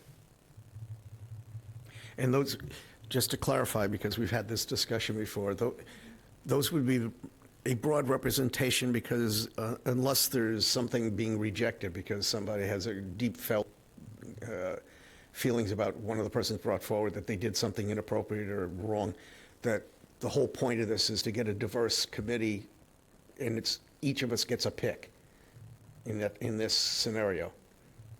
So it'd be 5 people because each of us would get 1 person that we'd be able to select to put on that. Okay, so everybody? Somebody who was on the previous interview committee had mentioned to me, and I don't know if we'd have enough time, because I'm interested in moving this along, but going through the interview committee process, just a thought, I think in terms of, I put it out there, I think in terms of time, that may or may not be a good idea. And the only other thing I'll add is, when we pick our 5, you probably will have 5 people with strong personalities. I don't know if we're gonna assign it or whatever, but we need to have a leader to kind of control things and keep things in order. So to keep that in mind. Once we see who the 5 are, I kind of, and Mr. White had that sentiment too. Once we see who the 5 are, I think that it's appropriate for us to decide we're going to designate somebody as the chair of that, that we can all agree to. Does that sound about right? Or? And my only other comment, if I could interject quickly, is I don't consider Mr. White to be a wallflower, so I think he'll keep the band intact and well-disciplined, so, but I agree, that we should elect the chair of that committee once we have the individuals before us, or the names before us. And he knows, I mean, we've all had conversations with him. He knows the importance of this, but I'm just going to come right out and say it. Oftentimes, people who write resumes can be somewhat inarticulate, especially if they're on the more modest side. I mean, there's an awful lot of people, I used to like to joke, that claim that they could build a nuclear reactor out of spare auto parts in their basement, but saying it on a resume doesn't make it so. So kind of caution them that their job isn't to universally, ruthlessly narrow down the field as much as it is to delve into this, to try to make sure that they're not excluding somebody who would be a good candidate just on the basis of the resume isn't up to what they would like to see. Because I've seen that before. Resume writing is kind of an art. And right now you have Mr. AI putting it together for you, so you look terrific. If you don't get this job, you'll be President of the United States. Can I just say one other thing, Mr. Chair? Yep. We have a lot of people involved with the Charter Commission, people who are leaders in the community. I'm just wondering if we're going to be limited to our roster of potential candidates, and that's why. Totally up to you individually. What he did say is he didn't want employees, but he provided a mechanism to make sure that he was interviewing employees within his process. What I meant is that some of the people who we would normally choose are busy with the Charter Commission. Maybe they could take on this additional responsibility. I'm just wondering if for the pool of potential people, again, just to consider an interview committee going out and trying to reach out to other people in the community rather than people we would normally choose, but may be so busy with other things on committees and stuff that they won't be available. Just a thought. Ponder that in your heart before you put a name forward. So, does everybody agree that the 5, and we'll individually pick it, would be the construct? And so, Well, we agree. Mark is bringing a different proposal, but I tend not to I don't necessarily support agree with that. that. I think that you need to be able, in your conscience, to decide whether somebody can handle it or can't handle it, because they're going to be representing your basic opinion structure. Let's hope not. I'm fine with 5, if you were interested with this. Yeah, I am. Yeah, okay. And therefore, next week, should we plan to come forward with a name? I don't want you to do it publicly. I would rather have you do it in writing. Of course. It's like a Will do. reality show on TV. Have them come on down and get interviewed. I'm confused. We're going to agree to this, and we're going to submit names next week in writing for us to put together this committee. We are going to submit the names in writing. To whom? So we can put them in the packet. Bring my baseball hat. Oh, you mean prior to the meeting? Yeah. And then we'll talk about it at the, I was confused as to, I thought we'd just make our announcement at the meeting. I'm fine if you want it ahead of time. It sounds like a shower reveal. I'm still happier with putting in writing. I agree. Can I ask a question, though? Yeah. Okay. Should we, I mean, it would make sense to me to call the person that we would like. Oh, yeah, I don't think surprising him is a good Sure, idea. that, okay. Congratulations. Pete down at the end of the table is very confused. I'm not available.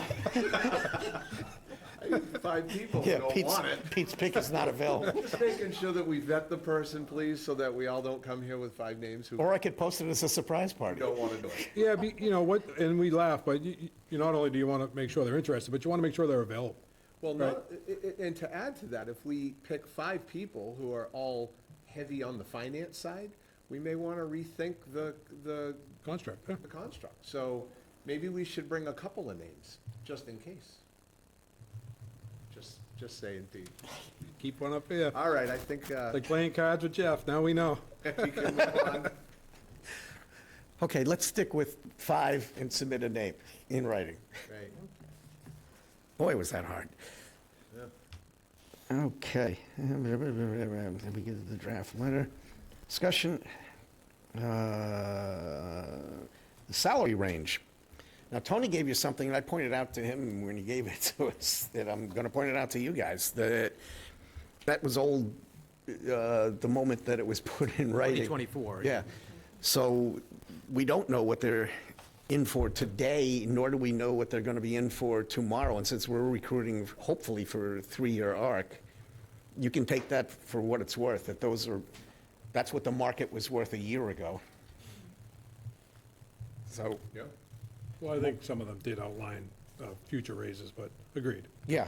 So opening it for discussion. I'm happy to kick it off. Go ahead. What the hell? So we're just looking for salary range. Yep. I really haven't changed my position on this. I'm comfortable putting a range out there between $195,000 and $225,000.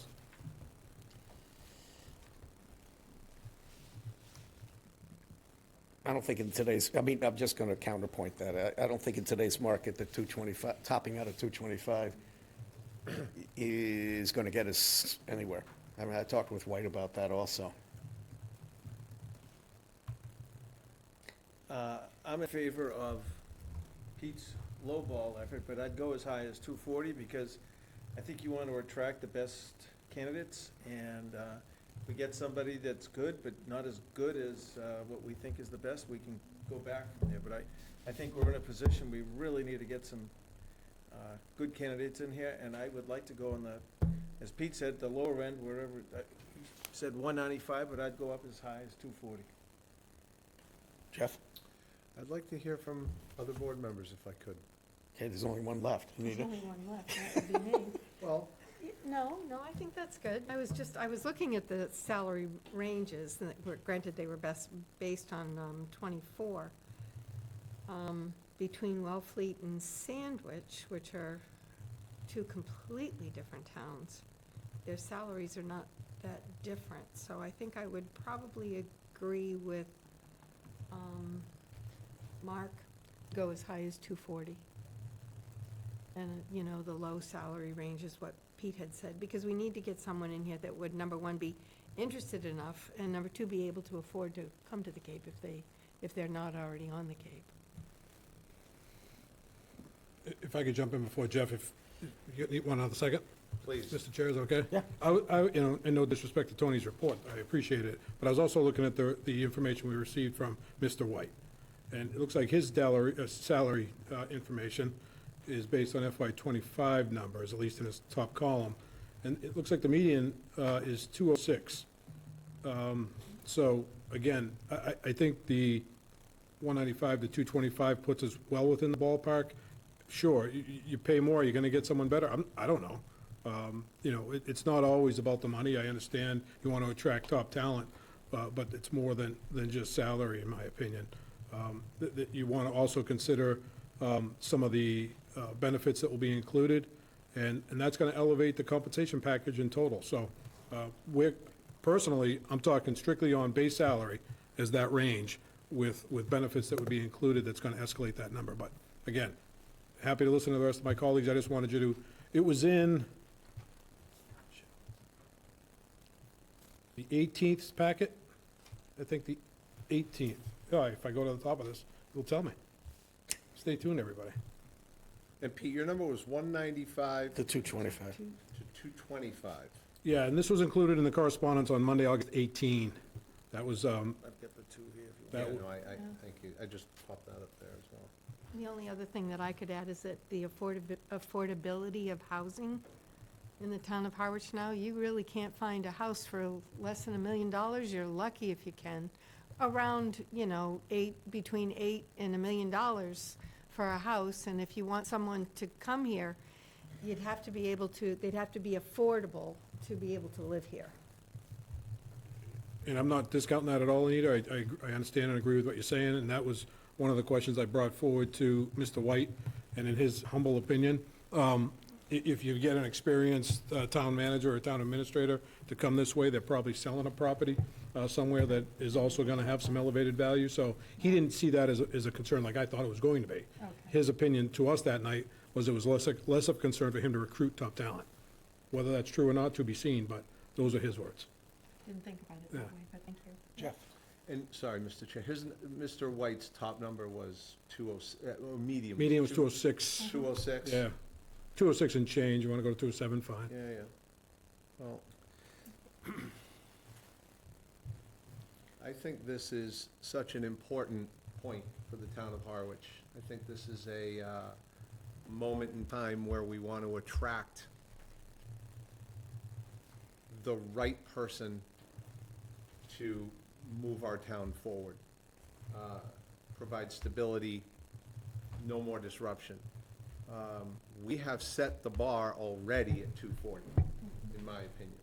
With no benefits, though. No benefits, I get that. So I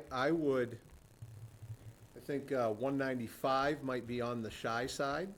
I think we need to start in the twos, and I would start at 210 and top out at 240 would be my high number, since we're already there, is the way I look at it. I'm going to make one comment that addresses pretty much what everybody's saying here right now, because in bringing up Wellfleet and Sandwich, you've hit the crux of the matter. Bud Dunham's in Sandwich. I know him. He's really a credible town administrator. He is on the executive board of the Clean Waters County Board. He's well-respected, and they're really stable. He's at that level. Wellfleet is volatile. Wellfleet is just blown through a whole bunch of different town administrators, and I think if you're looking at who we are, based on what we're going to ask of somebody, we're closer to Wellfleet and asking them, we want you to reconstruct how everything works, which is a bigger ask than what Bud's doing in Sandwich, because he's there, he's stable, and he's going to be there for quite some time, given the relationship he has with their board. We're looking to attract. So, I mean, I think, I would tend to agree with you that we don't want to lowball this, because if we do that now, and we agree later that we do want to do like 240, you don't know who didn't apply, because, I'm sorry, I'm not going to do it for that amount of money. We have the ability to negotiate later and say, based on your credentials, I don't see that that we should be offering you more than 205 or 210, whatever. But if we don't advertise for 240, it's one of those classic contracting conundrums. If you don't know who would have offered something if you don't put out there exactly what you're asking for. If you start changing the scope of something, then you're dead. You got to start over again. So I don't want to go into a recruitment with lowballing a number. And when you're done, sorry. No, I am done. And I agree with a lot of what you said, Mr. Chair. I would like to add that, yes, while a town administrator coming to the town of Harwich, I like the word you chose of reconstruct, but I don't want to sell our department heads short, because our department heads are incredible, incredible people who are doing an incredible job with a pretty significant level of disruption over a period of time. So the reconstruction is more at the top of the game. Yes. Versus down underneath. Didn't mean to imply that the And I employees know were. you didn't, and I know you didn't, and I don't want you to think that that's where I'm going with this.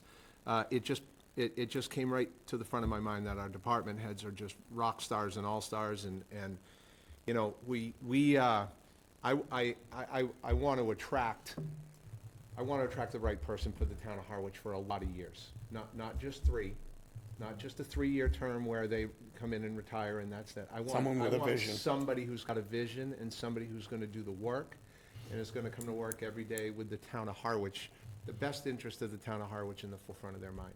And I think we need to be between, 220, 240 to get that candidate in today's market. So your proposal was 210 to 240? Yeah, 210 is, I look at what a candidate brings to the table. I don't think I'd want a $185,000, $195,000 candidate. I want a candidate who's done a lot of work and has really proven themselves in this arena. And I think we need to start at 210 for that. So 210 to 240, I think isn't that where I started? That's what you said. And that's where I stay. Thank you. Well, Don, can we talk? sure. You want to go outside? Okay, Bob Nickerson, I think it's great that you guys have this dialogue. But as a town person and somebody that loves this town dearly, we need some stability. And we need to get the right person. And you know what? $250,000, $240,000 in our budget is nothing. So get the right person. Put the number up there. 250, go out at 250. You don't have to give them 250. See if they earn 250, if they're valuable for 250. So don't shut the door too early. We only have one shot at this. Please get the best person we need. Thank you. Go back to my old auctioneering days. 250 I have, 260 do I hear?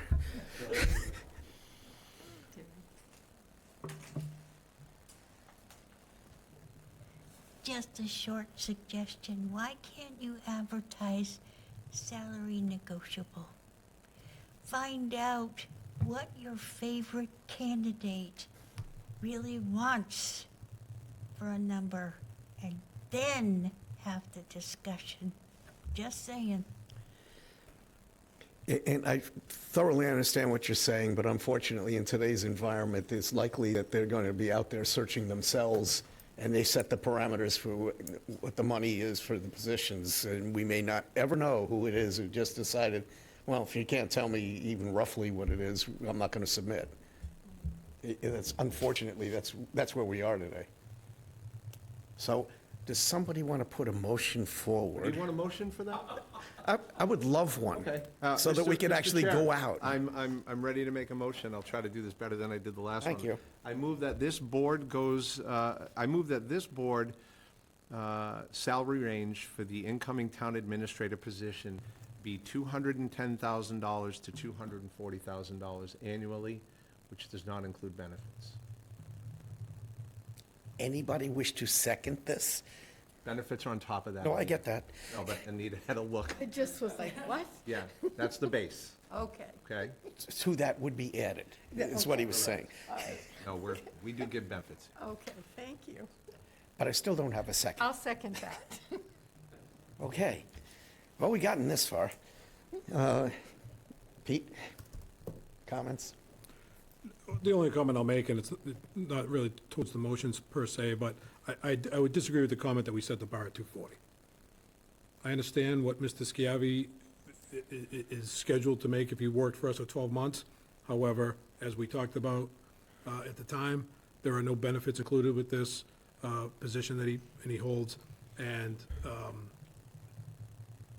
if you do the math at the 240 and you take away what an equivalent of benefits would be, which is roughly 25%, the annual salary is actually more like 197. That's rough math. The only other comment I'll make is, and perhaps I'm naive in coming from the private sector, but salary isn't always a driving force. Salary isn't the reason Wellfleet has issues, and salary isn't the reason Sandwich has a stable town administrator. Those are benefits, or that is a benefit for the town of Sandwich, but it's not the reason Bud's there. And again, it's not the reason Wellfleet has turnover. We need to look internally as to what some of the issues may be and how we move forward and get a long-lasting town administrator. And I don't believe that the perfect candidate's gonna come forward just because we offer a certain dollar number. Okay. Anita? Well, I'll still go back to the fact that they have to, even though they may have sold a house from wherever they came from, the affordability on the Cape is just so different from any other part of the world, let's say, right now. And Harwich included, there's someone that I know very, very well, and he does not live in this town, and says he can't afford to live in Harwich. So maybe he wouldn't live in Harwich, or she would not live in Harwich. Maybe they would choose a different town. However, the Cape is the Cape, no matter where you go. So I'm still sticking with 210 to 240. And of course, if they did sell their house, Mr. Wace, I could be the first person to tell you that after capital gains, they probably made $2,800. I'll also, oh, sorry, Mark, go ahead, please. No, I think one of the audience members made a good point. 250,000 in terms of our total budget, going from 240 to 250 is not a big thing. But something about 250 in somebody's mind, or $250,000, all we're looking to try and do is gather up some candidates, and I think that could help a little bit. Doesn't mean you have to pay them that. You get them in here, but we may get somebody that may say, $250,000, I could do that, and he may be so good we'd pay it. A lot of them may not be worth that, but I just say for the sake of $10,000, we want to drive people here. We want a big choice that we can make good choices from. So that's all I'll say. I agree with Jeff's, yes, Jeff. God bless you. I agree with me, God too. bless you. But I agree with Jeff, but I'd said for $10,000 and an $82 million budget, let's go for the high end of 250. Let's see what we can gather up. So we've arrived at the fork in the road where Pete says we're offering too much and you're saying we're offering too little. Doesn't mean we're gonna settle on that. Okay. The only other point I'd add, Jeff, go ahead. just to remind everybody that the data that we have in front of us is from 2024, so all those numbers are already higher. So we're not coming in close to the top of this scale. We're somewhere below it, and I think it's the right spot for this town, and that's all I have. Okay, so everybody's had their say, but the motion itself, unless you were going to amend it, is for 210 to 240. So let's take a vote on it. Mark, do it, don't hold your tongue. I'd like to make an amendment to Jeff's motion.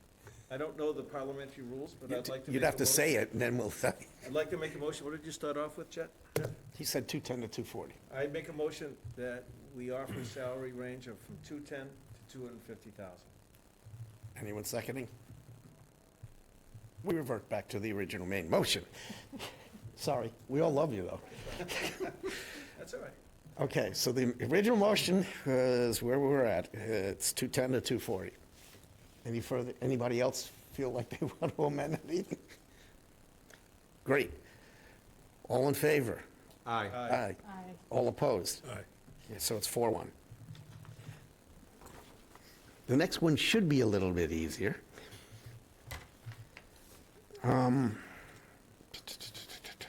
Finance, we did the Davenport letter. Finance director recruitment process. I think Pete had some thoughts on that as opposed to us going out to another search firm. So, Yeah, so I just like, you know, it was brought up, I don't know if it was a week or 2 or 3 ago, to conduct this search in-house, and I'd like to see us move forward in that fashion right now. And I think a member or two of the board had talked about setting the salary and perhaps some other discussion. I think we're probably in the same boat where we can really probably only move forward with setting a salary so that the town can move forward with posting this position.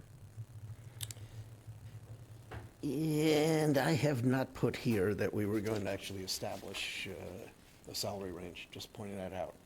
But we should have, at least have the discussion. So it would be internal, that we would put it out ourselves. Yeah, so I put together two options for the internal, and when we say internal, I mean, that's, we're handling, you know, the creation of the job, advertising, posting it in the appropriate places. I listed the places we would do that. Draw up the recruitment flyer. We made some changes to the previous one that came out, I think in February last year. But then the other part of this, gave two options for, because I think the message I heard from the board is we need to do this quicker, not slower. And so, option one is where we do part of it and the select board does part of it. Option two is we basically do it all and bring the preferred candidate to the board for interview/vote and appointment. I put some notional timelines in there on what that might look like, and there's about a 30 to 40-day difference in the timeline. Most of that's tied up in just because the board only meets once a week, you lose some time with that. Same thing with contract negotiations. Once we have an idea of the salary range the board is willing to put forth for the best candidate, it may take the board 2-3 sessions in negotiating that contract, where if we did that internal with the guidance of the board and structuring that contract, we could probably do it in, you know, a couple days with the candidate. So that's mostly where that 40 days comes in, and being able to accelerate that. So it's really a decision for the board about, you know, when they really would like to see that candidate selected. The one is mid-December, and close to the Christmas and holiday times. The other one's more like early to mid-November, so anywhere between a 30 and 40 day difference. My understanding is in some of the previous recruitments, option two was used, I think, at least that's what I was told, with the prior town administrator. So it's not out of the realm of something that the town or the board has done before. So I pass it off to the board for discussion and which direction they'd like to go with that, because that will drive how we do things in terms of the timeline. And then obviously we need to know what salary we're going to be putting out there as part of the advertisement. One way to do it, maybe a little different than what you just discussed with the town administrator, and I just saw this recently in a finance director post, you know, pick a number, you know, say it's, you know, 170 plus minus, but negotiable for exceptionally qualified candidates, right? So that they kind of know where you're starting at, but if you come in with the, you know, exceptionally qualified candidate, then, you know, perhaps we'll, you know, we know where the top end of that might be. So just another way to, you know, potentially consider versus doing an actual range. So I've seen it done both ways on these particular positions. Could have led with that on the last one, Tony. I only talk when I'm spoken to. I would have been happy to say that, but I didn't want to interject where it wasn't appropriate and not being asked, but. I would like to at least interject into the discussion. You are correct that a couple of times the town administrator did that, and without getting to the point where I'm going to drag anybody in public, we did not wind up getting the best candidates ultimately, nor the best experience for the town on the prior two candidates. Oh, and I heard that too, but so I'm different. I get that, but to a certain degree, seeing somebody in front of you and talking to them has some value. I thought we came out with the right choices, even though it didn't work out. It's a direct report. I kind of would feel that we're ceding some authority if we wind up having the interviews done and then a candidate presented to us, because the other possibility, Tony, is that we say no. And then your timeline winds up increasing on its own again. That is possible. I guess that could happen in either case, I suppose. But again, it's the pleasure of the board. I'll do whatever the board wishes to do. I just propose this based on hearing that the board is looking for the quickest turnaround to try to get some stability, downstairs. But Actually, as much as anything, we want to start the recruitment. So because us sitting here discussing it, there is no recruitment right now. It's just, there isn't anything going on. So if I may, Mr. Chair, what are we able to finalize tonight, given the agenda item? First of all, instruct them to do it in-house, as opposed to So we're hiring, going to choose between option 1 and option 2. basically. Both are in-house, but yes, if we want to go in-house and not use a search firm, we would choose one of those two options on Correct. page 123. Correct. So, Putting it out there, if anybody wants. yeah, I move that we apply option 2. Which the public will know as, I have no idea. what is option 2? Option 2 is, oh, entail? sorry.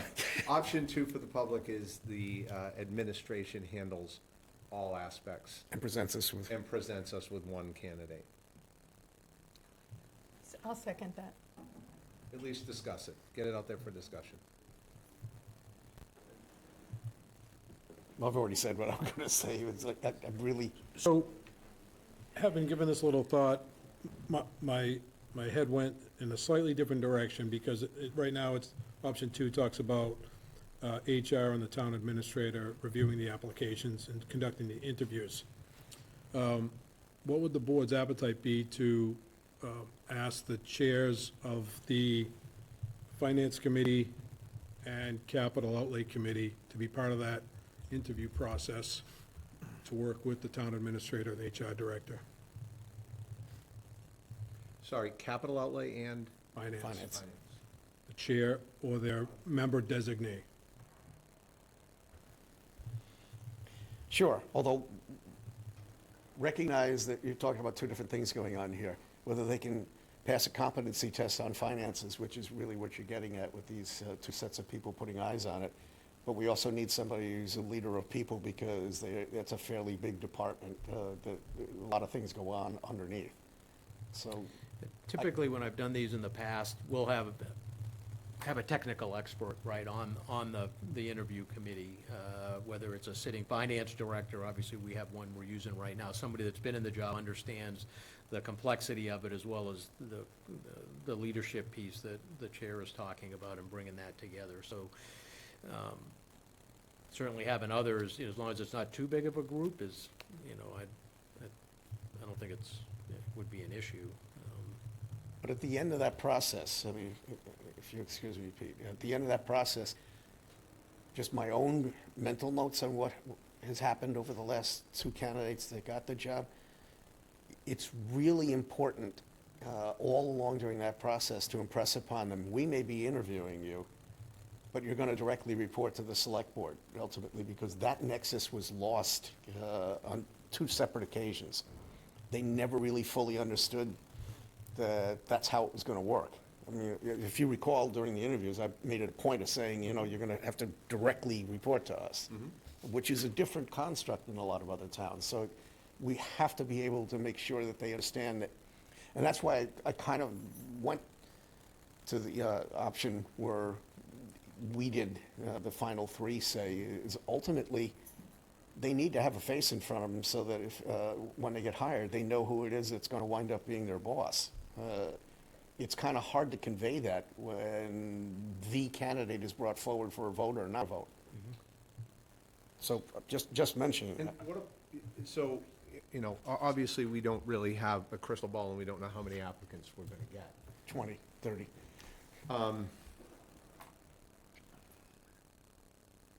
But to your point, Mr. Chair, I do see the value in having us interview. So maybe, kind of like how the last one worked, it could the administration could parse it down to 3.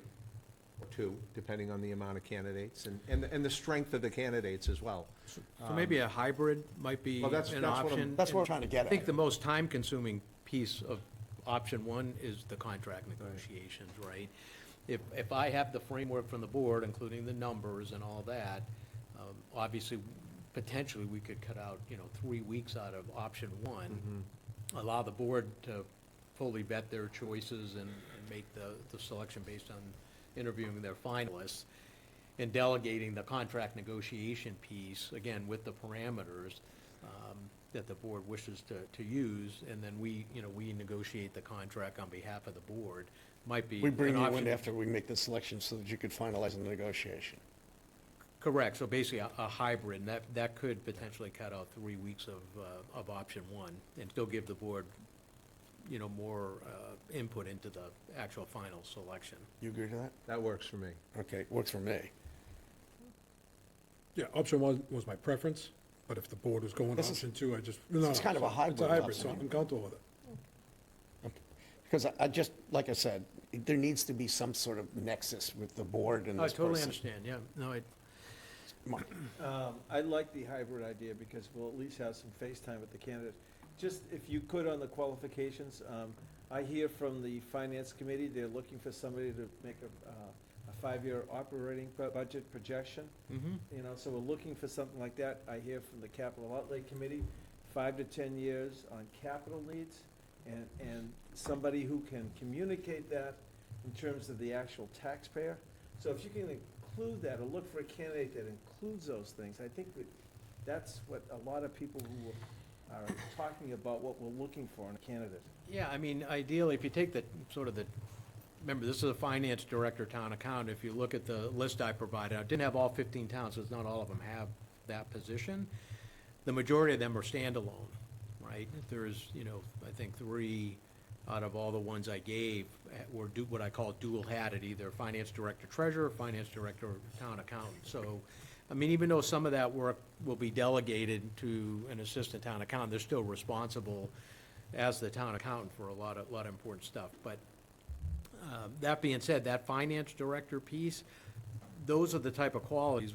This is a person that I look at as part of the executive leadership team of the town, right? For the board, for myself. I think in the communities I worked in, if I didn't talk to them every day, I talked to them twice a day, right? Because there's that close of a connection you need to have with your chief administrative officer and the head of your finance team, because you're doing a lot of important work on behalf of the board and looking at long-range projections, really nailing down revenue projections and the like, so that we continue to prosper as a community, because it's all based on, the money we have available. So those type of qualities, that really falls in the finance director piece. They need to have the background in public accounting to some degree, or a lot of degree, but that finance, that's leadership, that's knowing how to pull together treasury, assessing, and accounting, because they all have inputs at different times for what we're looking to create in terms of long-range financial plans and the like. So those will absolutely be things that we'll look at in that initial review of the resumes that we get, so. And all the more reason to get them in front of us, because there is a component of this that has to do with leadership. It's not just a technocrat. So, And communication skills, right? They'll be in front of the board, given prior year financial reviews and other things, and may be asked to speak, obviously in front of the finance committee and capital outlay at various times, and perhaps even at town meeting, as necessary to explain, some of the more complex things that we ask people to vote on. in this iteration, I believe Mark will understand what I'm going to say. Part of their homework assignment is that they will be at the finance committee meetings. They have to be. That wasn't happening. Yeah, that should go without saying, but yes. It should go without saying, but since it didn't happen, I'll say it. That's part of the criteria that we need to be able to make sure. We had that in board as well as I was at every finance committee meeting too. I mean, that's how connected those positions need to be with what goes on in the finance So, world. will you put together the revised thing based on the hybrid? The hybrid, I will. So we'll bring it up for a vote next week, and we'll immediately start recruiting? Yeah, I need to have the salary, how you want to deal with salary, if we pick a number plus minus and we Be can write looking in. for a recommendation on your behalf. What's that? I'd be looking for a recommendation Okay. on your I already have, end. I have that, and I will bring it next week. Okay, we'll put it on for a possible vote then for the whole process. Okay. Sorry to make you wait, but here we are. You're going, I know, I could see you going like this. We didn't pay the heating bill this month, so I'm sorry. All right. I don't want to mislead anybody. We're having a discussion, possible vote, well, we are going to vote for Port Restaurant and Ember to amend their entertainment licenses. But as we sit here,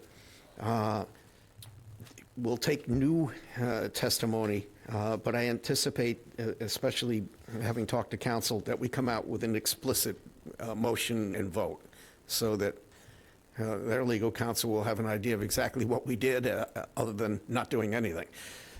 So, Mr. Chair, I'm going to recuse myself. yes, you did before, so I Did appreciate before, that. so I'm going to Thank you. continue to be recused. So as I read it, correct, yeah, Yeah, sure. there's three components to the request that I think are a part of the amendment. One is, dancing by live patrons, the amplification for outside, and then changing the outside times where appropriate from 11 a.m. to 10 a.m. So there's three things in the request for modification. And if Attorney Brown, did I get that right? I believe they've always had the dancing aspect of it. The only thing that they're looking to change is the amplification. Yeah, and I was going to Time, opine right? on that myself, is that that's a term of art for ourselves, because I've often commented, so we're just going to start dancing in the streets. We are not, but in our bylaws, that's how it describes the possibility of entertainment, that it might be accompanied by dancing or other forms of entertainment on a dance And floor. when we did just to make sure, because I think we did an analysis of current versus existing, which was in the last packet, and I believe the dancing by patrons was a request for outside. I think they had it on inside, but it was added for outside. So I just want to make sure when the board, whatever they're requesting, the board is able to make a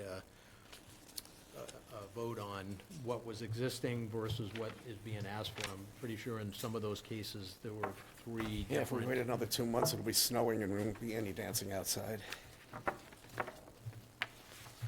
Not to be snarky about it, but I mean, the point is, we've got an existing license so that any denial would only revert back to the existing circumstances. It's not denying entertainment, it's not denying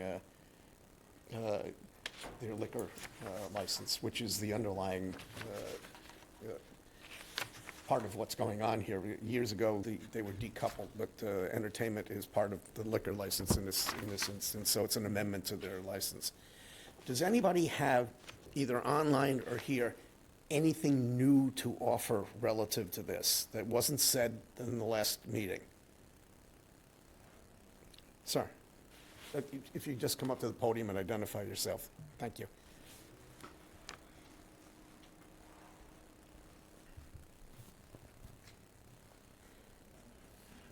I'm Michael Hershey.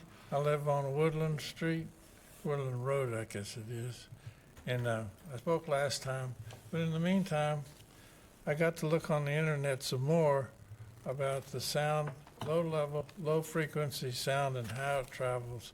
I also studied the effect of alcohol, of the consumption of alcohol, the effect of noise on the consumption of alcohol. And in both cases, there was lots of interesting information, and I hope maybe you all will get a chance to look at it.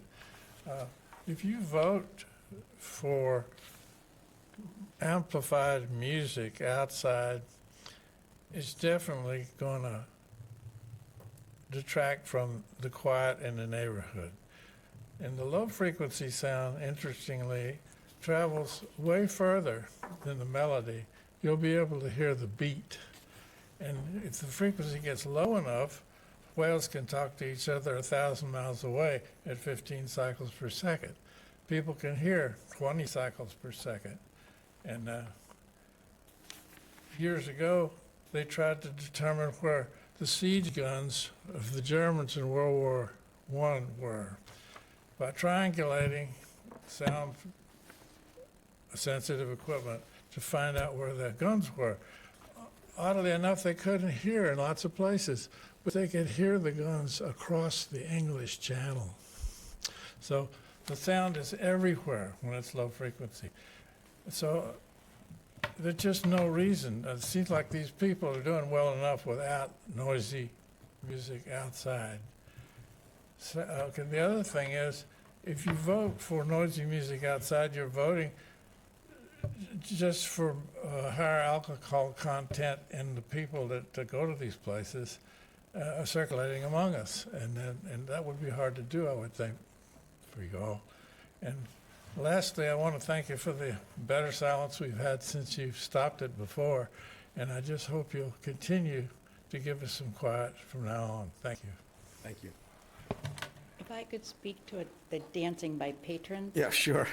I don't think, my clients had told me that they've always, applied for these. I assume dancing by patrons has always been granted, although I don't see it on what the report has for existing. But certainly dancing by patrons does not contribute to noise. I think that is, and how do you police that? How do you stop that? If there's acoustic music outside and people are swaying or whatever, at what point do you draw the line that it's dancing and not dancing? I don't think that's harmful at all in terms of noise. And I ask you to consider that. Thank you. Anyone else? And if anybody online wants to use their little yellow hand to let us know that they were interested in talking, that would be fine. Good evening. My name's Doug Grant. I live at 26 Bayview Road. Our property is less than 400 feet from the Embers. Our house has been in our family for 5 generations, so it's not like we're new and we just moved there and didn't know about this. I can go back to the Rexford when it used to close at 2 p.m. and be a breakfast place. I think you solved this problem once before. I'm not sure why we're revisiting it. You know the number of complaints that came from the Embers from the amplified music. It has dramatically been reduced since you went to acoustic music. I think that's the way it should stay. I'll tell you how noisy it is after the music ends till 1 o'clock when people leave. I can still hear the conversations. But I'm willing to deal with that. I understand change, and I appreciate how Harwich has grown. But to move to amplified music, I think would be a big step back. I'll leave it as simple and short as that. Thanks. I do want to make a comment ultimately, though. Why would we be even considering this? We have a request in front of us that was made specifically to us to alter the license, and we have to do this, and we have to honor that request. What we do with the request is another story, but that's why it's here. I understand. The applicants have asked and they're asking for this, I believe, to amend their parity or license. something, but It wasn't just we woke up this morning and decided we wanted to talk about this. could you clarify, is the time that they're asking for the change from 11 a.m. to 10 a.m., or are they saying in the evening from 9 p.m. to 10 p.m.? We are asking for 10 a.m. for beginning, only because if a entertainer has to set up their equipment and test it, et cetera, that they don't want to be found, to be in violation of any noise whatsoever. They don't even open till 11:30, so. She's talking about a sound check. And, well, if I could continue, they were never asking for amplified music until 12 a.m. They were only asking for it till 10 p.m. Okay, are there any other comments? Anyone online that wants to make a comment? All right, so this time around, we're not getting around without me asking for a motion, and nobody gives me one. There has to be a motion. So I'd like somebody to put a motion on the table relative to the request in front of us to augment the license during this licensure period. Nita, do you want? Do you want to make a motion? No, I have a couple comments, but if you want to put a motion out there, go ahead, and then we And can. he can make any comments thereafter. All right, okay. Let me get my things straight here. I move to deny the request to amend their entertainment licenses to allow for amplified outdoor entertainment and entertainment operation hours that came before this board. Second. All right, it's moved and seconded for denial. Pete? So, and I think I alluded to this last time. Well, I guess I'm going to backtrack. Let me be quiet for a second, get my thoughts. I would consider the applications to actually be insufficient at this point in time. The applicants selected Group 3, which is, we already talked about, dancing by live performers, live recorded music, and amplification system. And then it states that if you're having live or recorded music, please state below exactly what kind. I don't see that anywhere in any of the applications. With that said, I also wouldn't agree to amplified music until 10 p.m. After we take a vote, I'll be happy to share additional comments that I made last week, or at the last meeting, but I think 10 p.m. with the amplified music is excessive, and, when we look at the MGL, it talks about, Section B talks about prevent an unreasonable increase in the level of noise in the area caused by the licensed activity or caused by patrons entering or leaving. Clearly, I think amplified music in this district till 10 p.m. is unreasonable. So those are the reasons which I will not support it at this time. Oh, he's not here.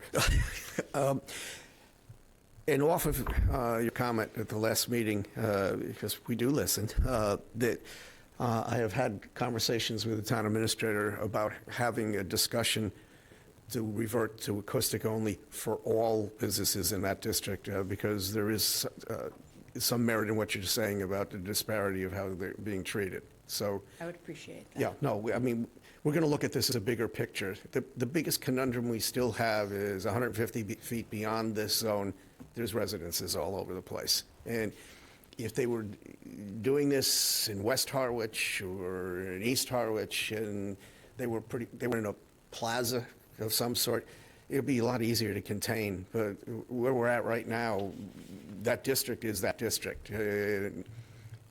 Especially on some of the busier summer weeks, days, it's impossible to even move around. There's so many people, as you recognize, because you've talked about them trying to keep it orderly, about exchanging who it is that's there, given the time of day. We're maxed out. I mean, I don't even know how you'd quantify it, but it is a problem because crowd noise is becoming a problem, and it's not just your clients, it's everybody.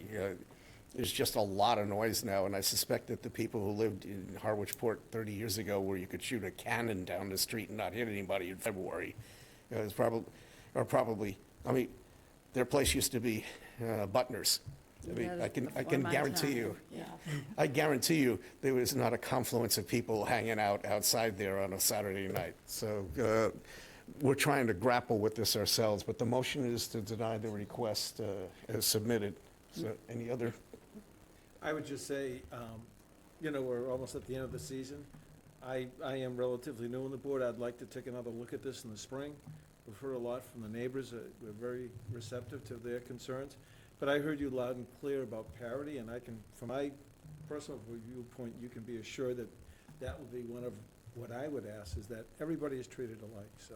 Thank you. Yeah. I appreciate that very much. And that's here as my second item to have a discussion tomorrow for as an agenda item. So any further discussion? Hearing none, all in favor of this means a denial. I thought council had a Well, comment. we denying the amplification, but what about the dancing? I would hate to even have that discussion, because I understood that they were having dancing anyway, and it hasn't been enforced any other way than that. So I understood that they were allowed to have that as well. I so- also did. Okay. So we're at the tail end of the license, and as a practical matter, I'm not sure we need to act on that if we don't act on enforcing it. So next year, we will all. The way I understand the motion is we're going to deny the request, so any changes from its current form are being denied.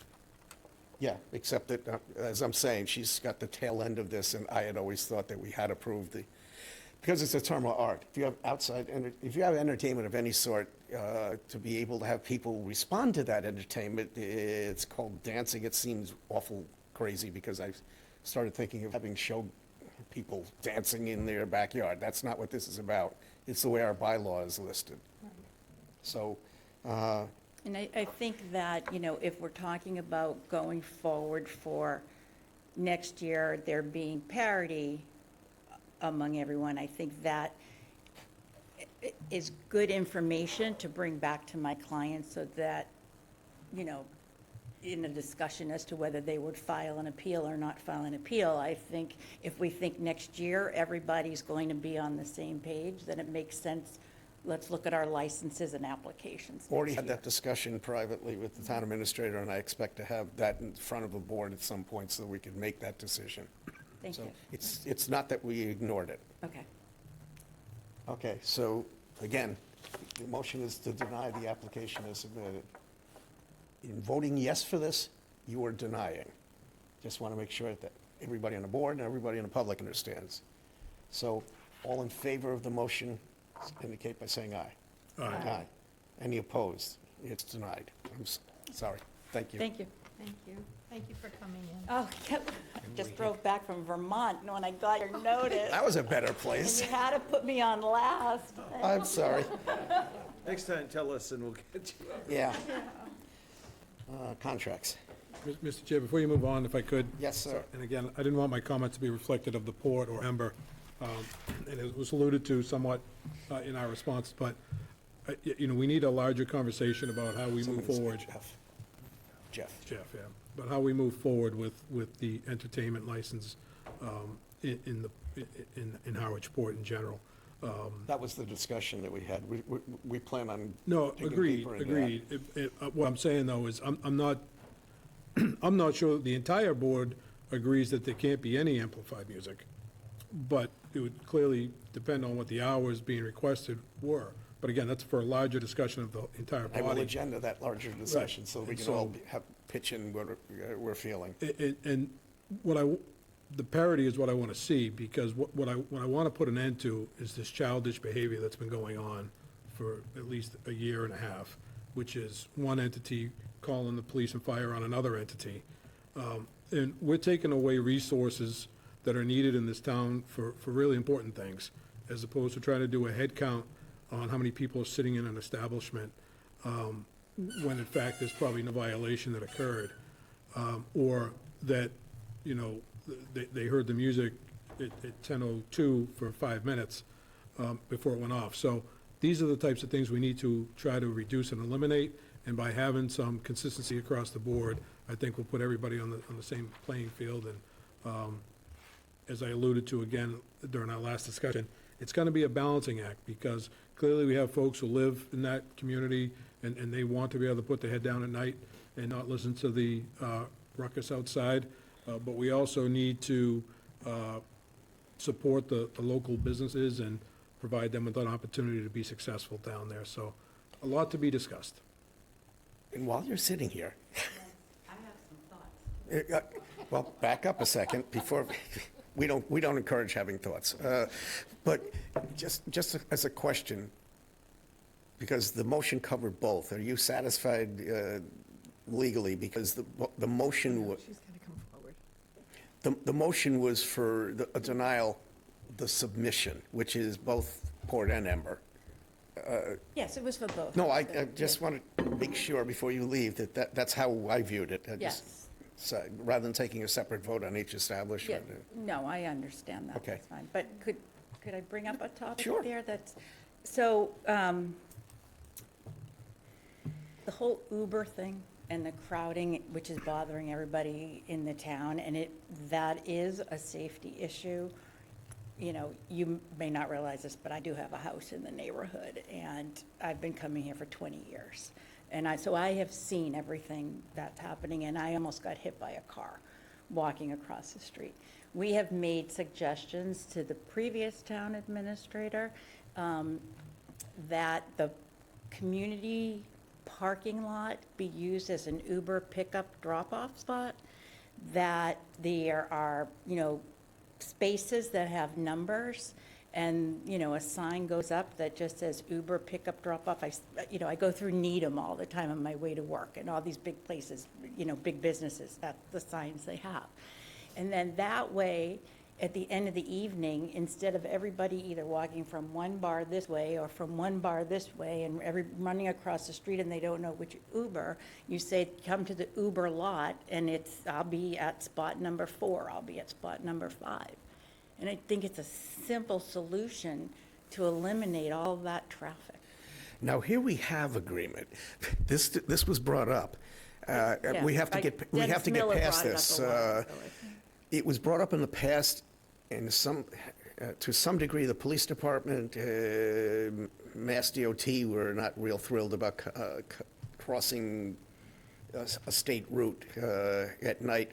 Personally, I think we got to balance that with how safe is it for cars to be like standing or stopped in front of these establishments, waiting for people on that road that has no Right, parking. And they're running across the street. Sure. And I think if we have the police lined up there every night, which we do, then certainly they could escort groups across the street into the I parking lot. promise you we'll revisit that, because Okay. we did have that conversation, and I didn't know why we said no. I have so many good ideas for this town. I might That's- have to come that have is a a good meeting idea. with, You're welcome anytime.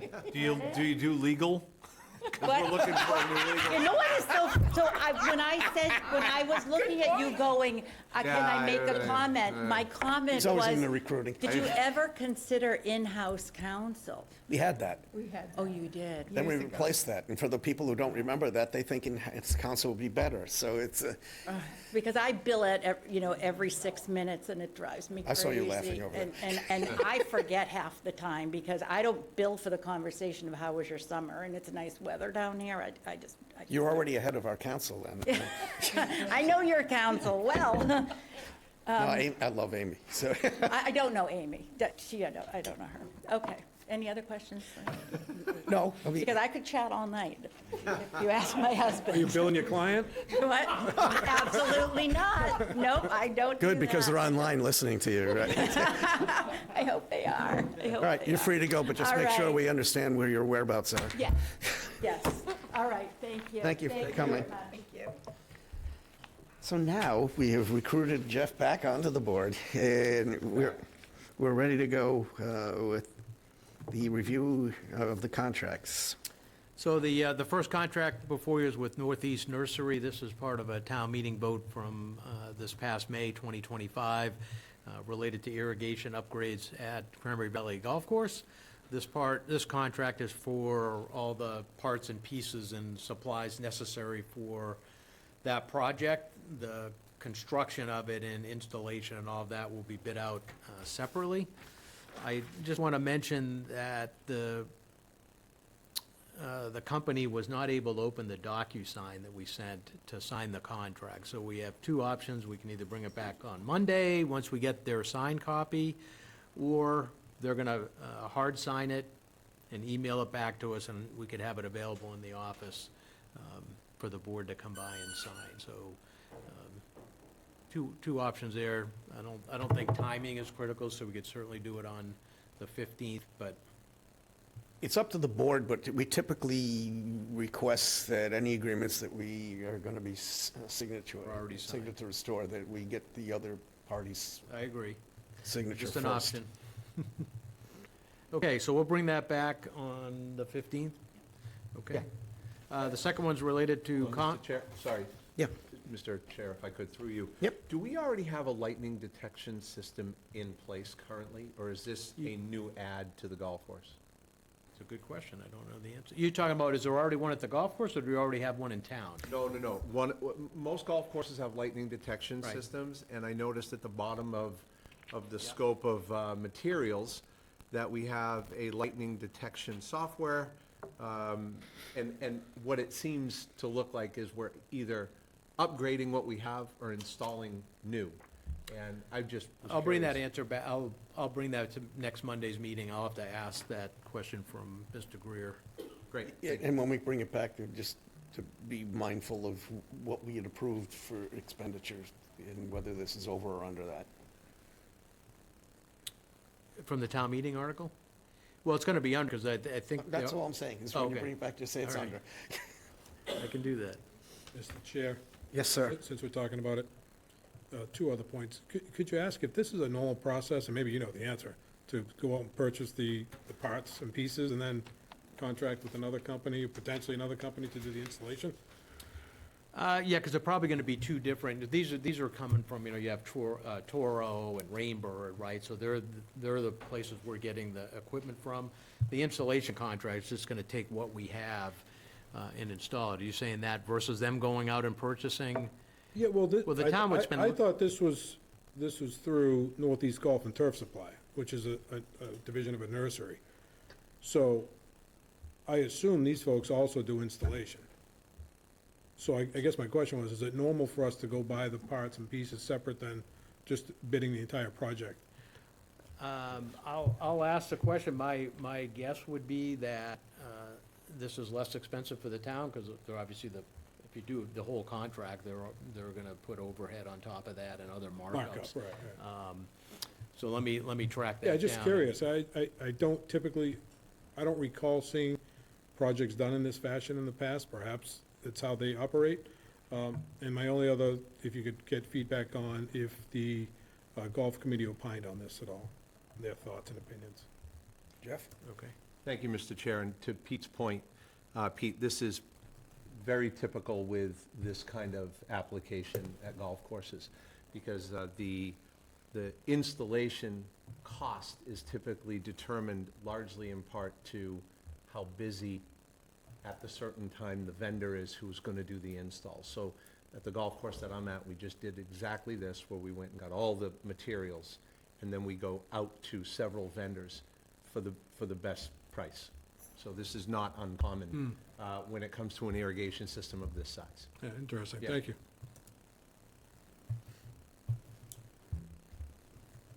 Okay. All right, the second contract is for Comtrack, which is going to be using the state bid system for fiber optic. We got a grant from the Commonwealth for fiber optics.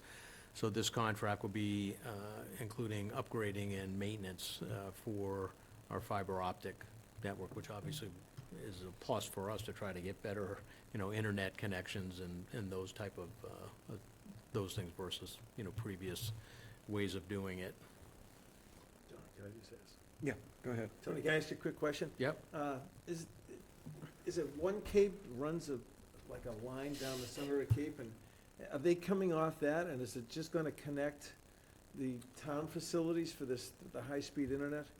Well, this isn't one cape, right? I think, is that what you're referring to? Yeah, one They run a cape. trunk line down the cape, and I've heard municipalities belong to it, but there's always been questions, because, Comcast, we're stuck with them. If Right. other people could join on, so I just don't understand what this is. Yeah, I'd have to find out if not One Cape, if Open Cape has lines through Harwich. I know when I was on board, we had some Open Cape lines, fiber optic lines. I'd have to find out if they're running through town. So they're out there. This is different than that, but I'll have to find out if we do anything with Open Cape right now. I'm not totally sure. So what do they do? Are they bringing high-speed cables to? You're talking about Open Cape? This what would contract? Fiber. Well, this is gonna help, provide fiber optic connection between town buildings. Okay. For better, connectivity, redundancy, So throughput. it's gonna be within the town. This is just within the town, this isn't for Okay. residents, this is just for the town. Open Cape is a much different animal, if you will, in terms of what they're trying to do. But some municipalities have contracted with Open Cape for some of their fiber. And they'll be using existing utility poles above ground?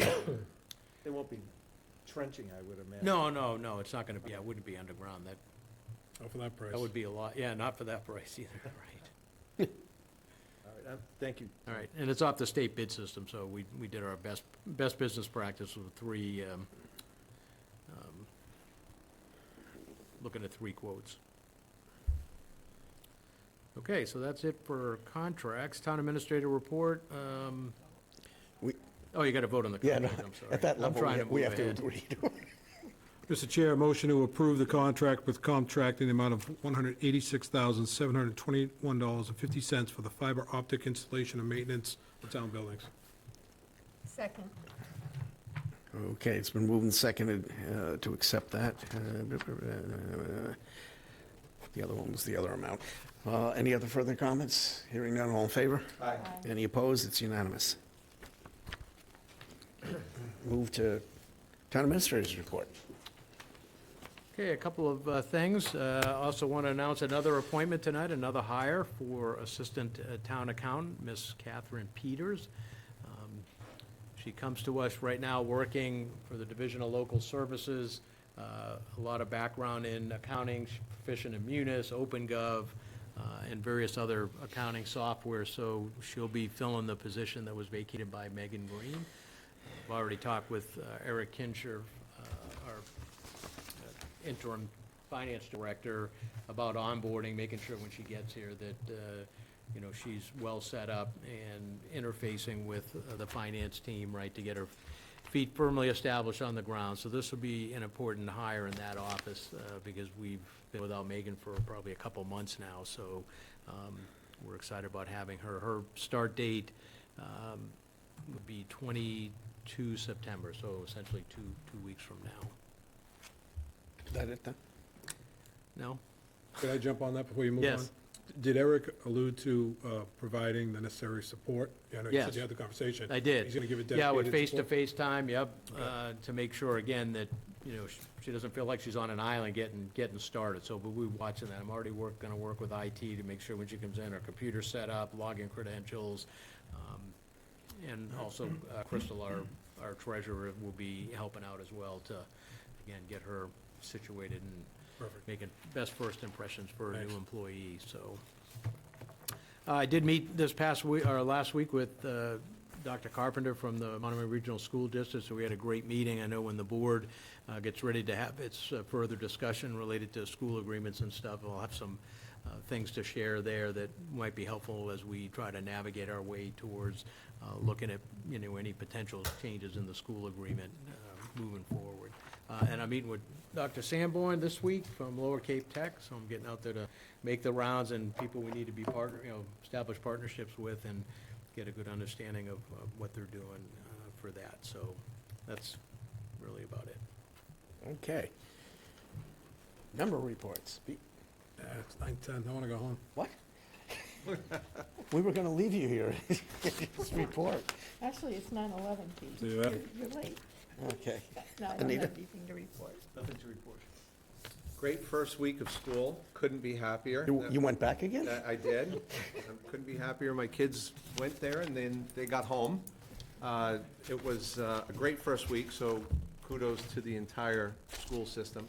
And to Mr. Schiavi's point, I'd like to see that. I sent an email to the board with some recommendations. We have it. Regarding the Monomoy Regional agreement, so I'd like to get that on an agenda at some point in the near future. Sure. Thank you.